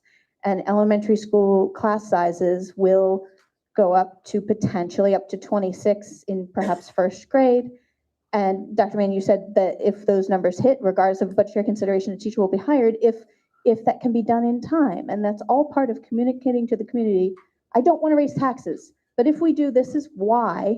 And also, if we don't, this is what's going to happen. And I would say that's where we are now. Yes. Okay, without any change in budget, because we are approaching class sizes of 26. And I said, look, we need a fail-safe to address it. But that's not a change from current circumstances. We are now at 20, not all. I think our kindergarten class size is about 16.6 average, which is one of the lowest rates in Lehigh County. So, but we do occasionally, I think it's currently second grade, where we're up at 25 or so. And I'm suggesting that regardless of the budget situation, we intervene should those numbers exceed that value. Okay, any other questions or comments? I just have a quick question. Can you just clarify, because I heard this a few times, that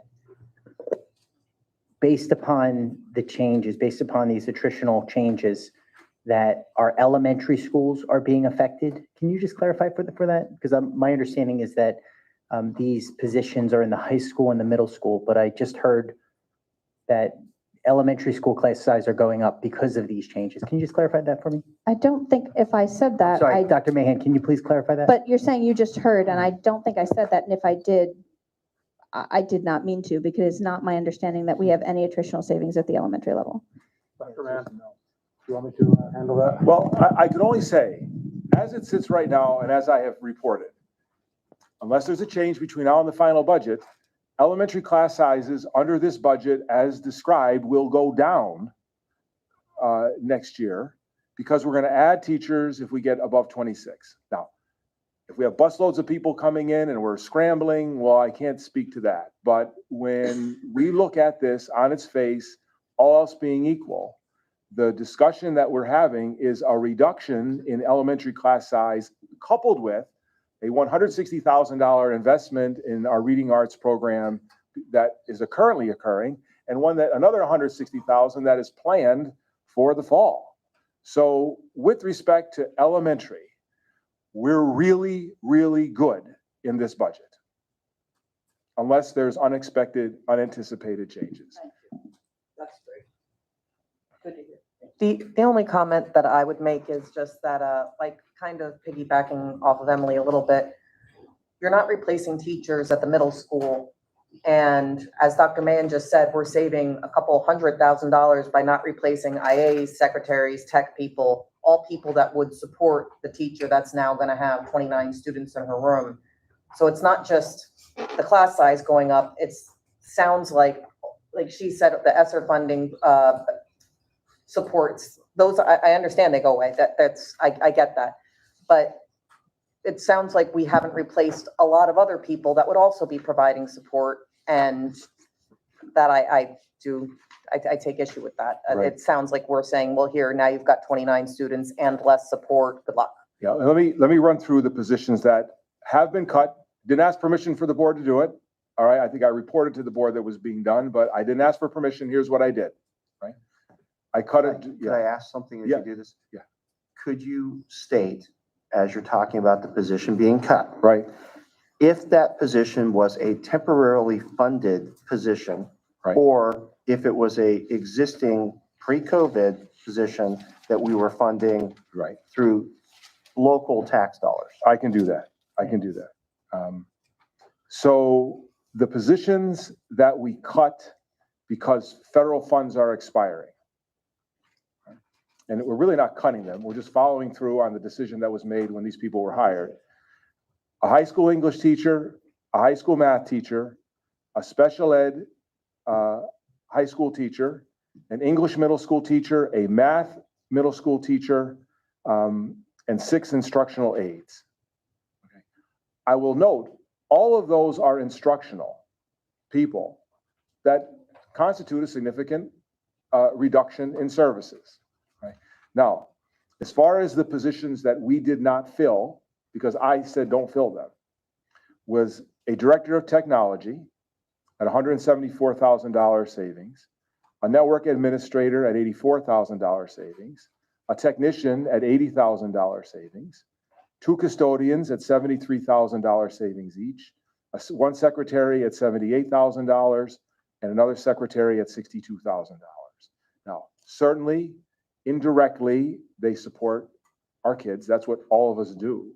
But those are, I believe, a step or two removed from the positions that we are following through with the original idea that when federal funding expires, they have to go. And those numbers that you're stating, I just want to clarify, that's salary, pension, benefits, and medical benefits. Correct. Okay, That's so it's correct. the total package. Total compensation. Thank you.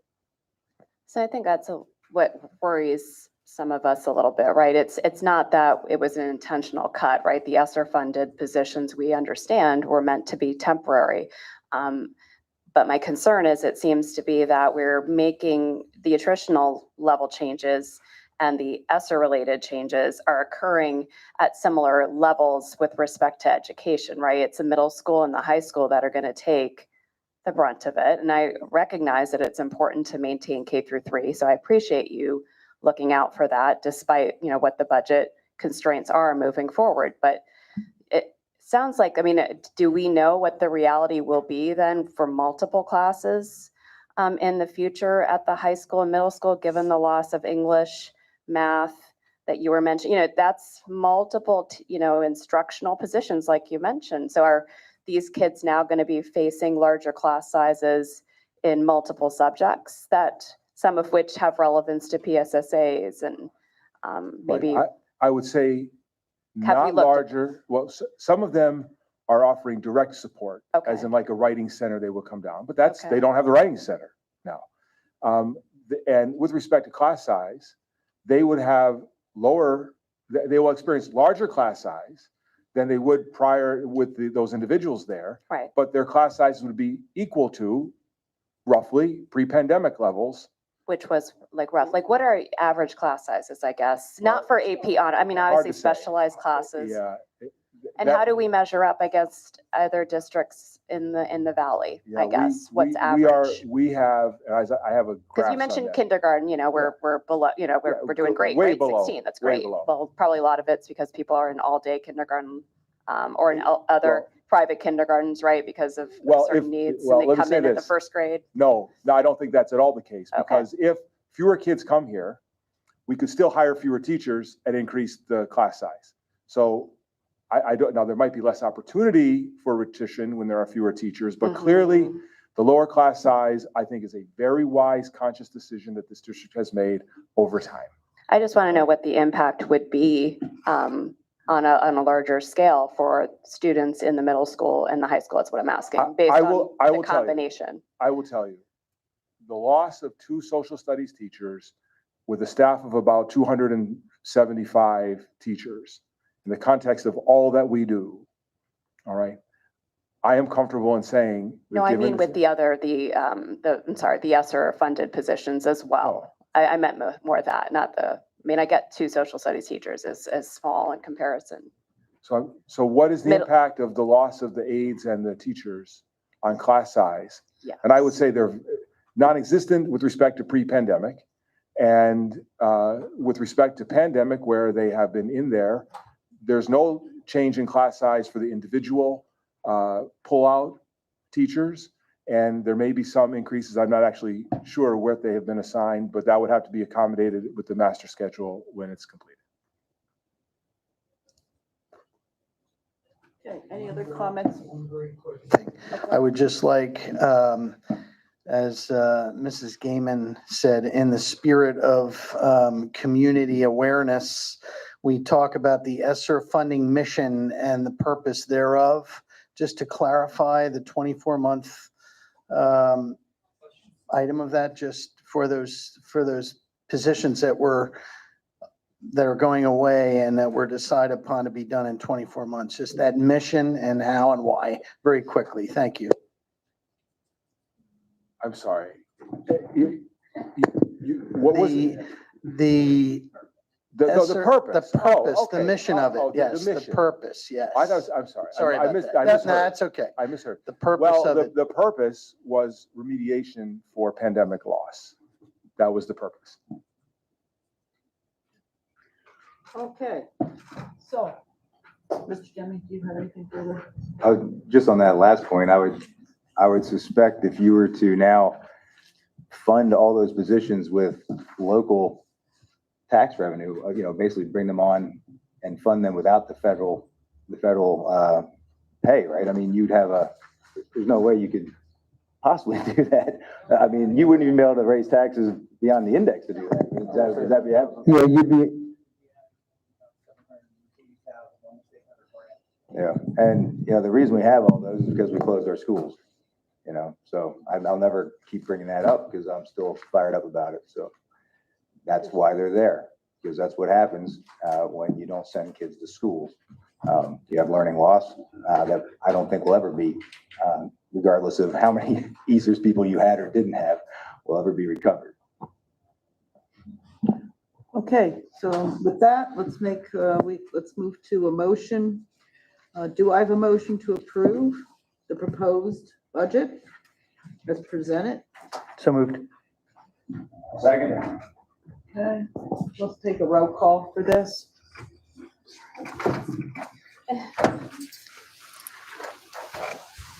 Jeffrey Dimick, Yes. Emily Gaiman, No. Stephen Maud, Aye. Christopher Wea, Aye. Kyle Gangware. Nicole King, Yes. William Lysette, Aye. Mary Jo Reinhardt, Yes. Priya Serene. No. Okay. With that, the motion carries and the budget is approved. And Mr. Pepe has one other item.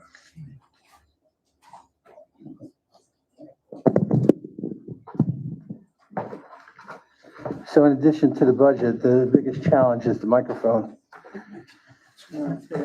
So here we go tonight. What I put before the board is part of what's considered the Pennsylvania Homeowner Assistance Fund. The PAHF is a housing-related program that was funded by the U.S. Treasury to assist Pennsylvania homeowners that are still facing financial hardship due to COVID-19 pandemic. The program is administered by the Pennsylvania Housing Finance Agency, and it was, which was allocated more than $350 million under the American Rescue Plan Act of 2021. So at this point, they have the plan in place at the state level. This allows any resident to make application if they believe that they qualify for any of the assistance. The assistance is basically broken down to two areas, up to $5,000 assistance on delinquent property taxes and up to $3,000 assistance on utilities. Where the board comes in is any of the delinquent property tax holders that we currently have.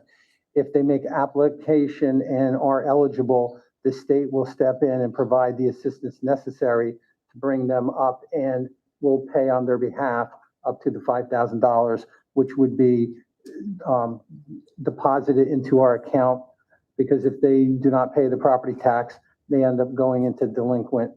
And the third-party attorneys who handle that for the district is Portnoy Law, and they're the ones that have sent this out to, you know, us as well as all other districts. The business administrators, we discussed this in the Lehigh Valley. We're all putting this forward. And if you have any questions, feel free to ask. Is this a credit or a deferment, I should say, for the individual? No, you're still responsible for X. What'll happen is up to what you qualify for, the state will pay on your behalf. Any additional monies that are still owed, you still have to come up with. But it, again, provides assistance, and it's broken down into areas that if your household income is equal to or less than 150% of what they call the area median income, and there's a website and there's information. I'm going to put this on the district's website, and it's a very easy to use tool. You simply go on there, put your information in, and they tell you whether you qualify.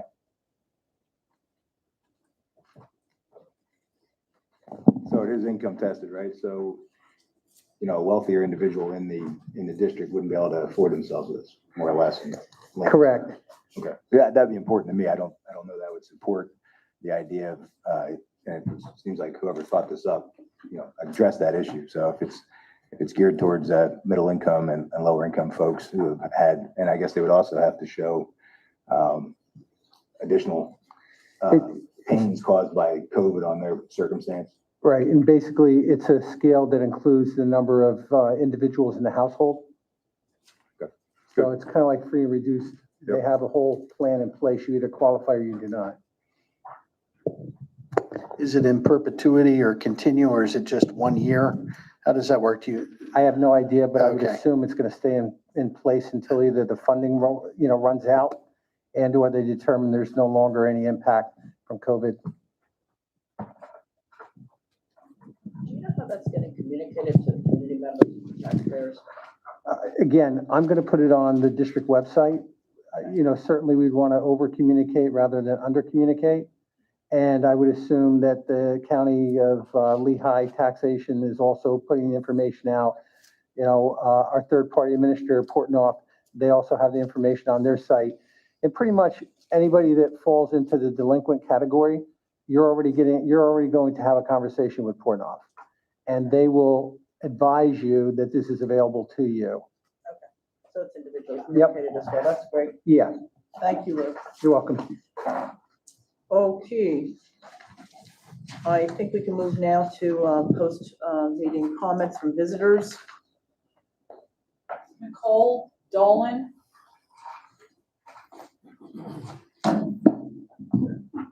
Hi there.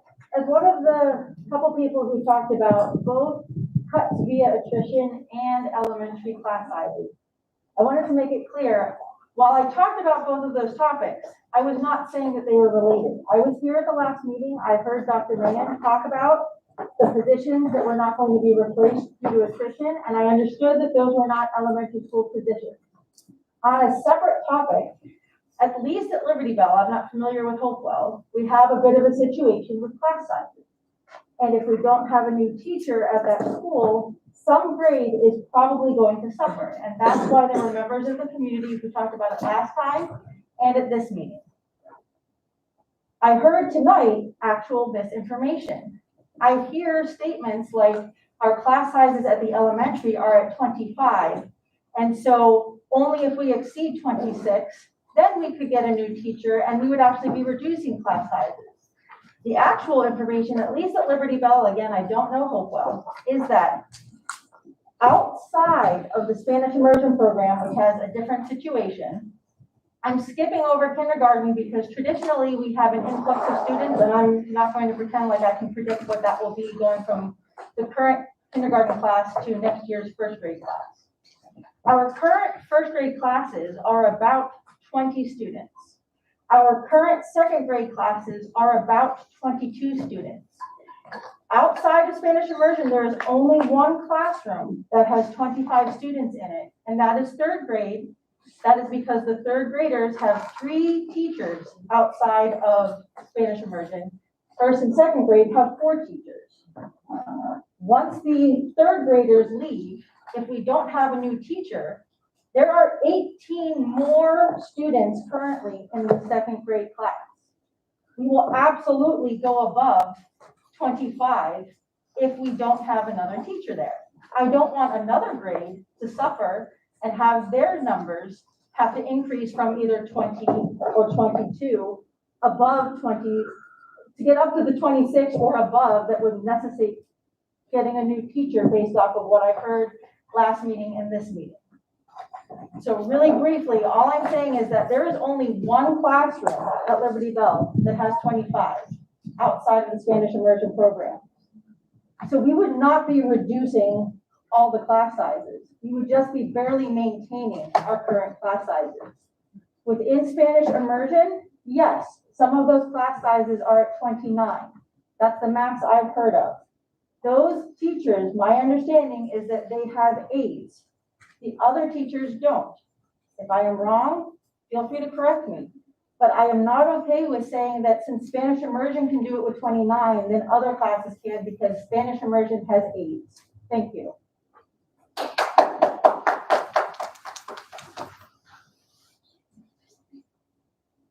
Okay.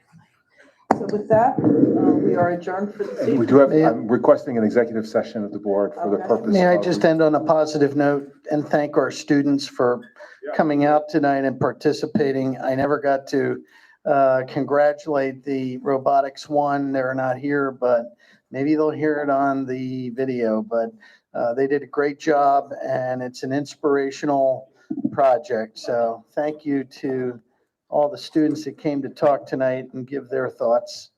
Thank you, everybody. We're adjourned.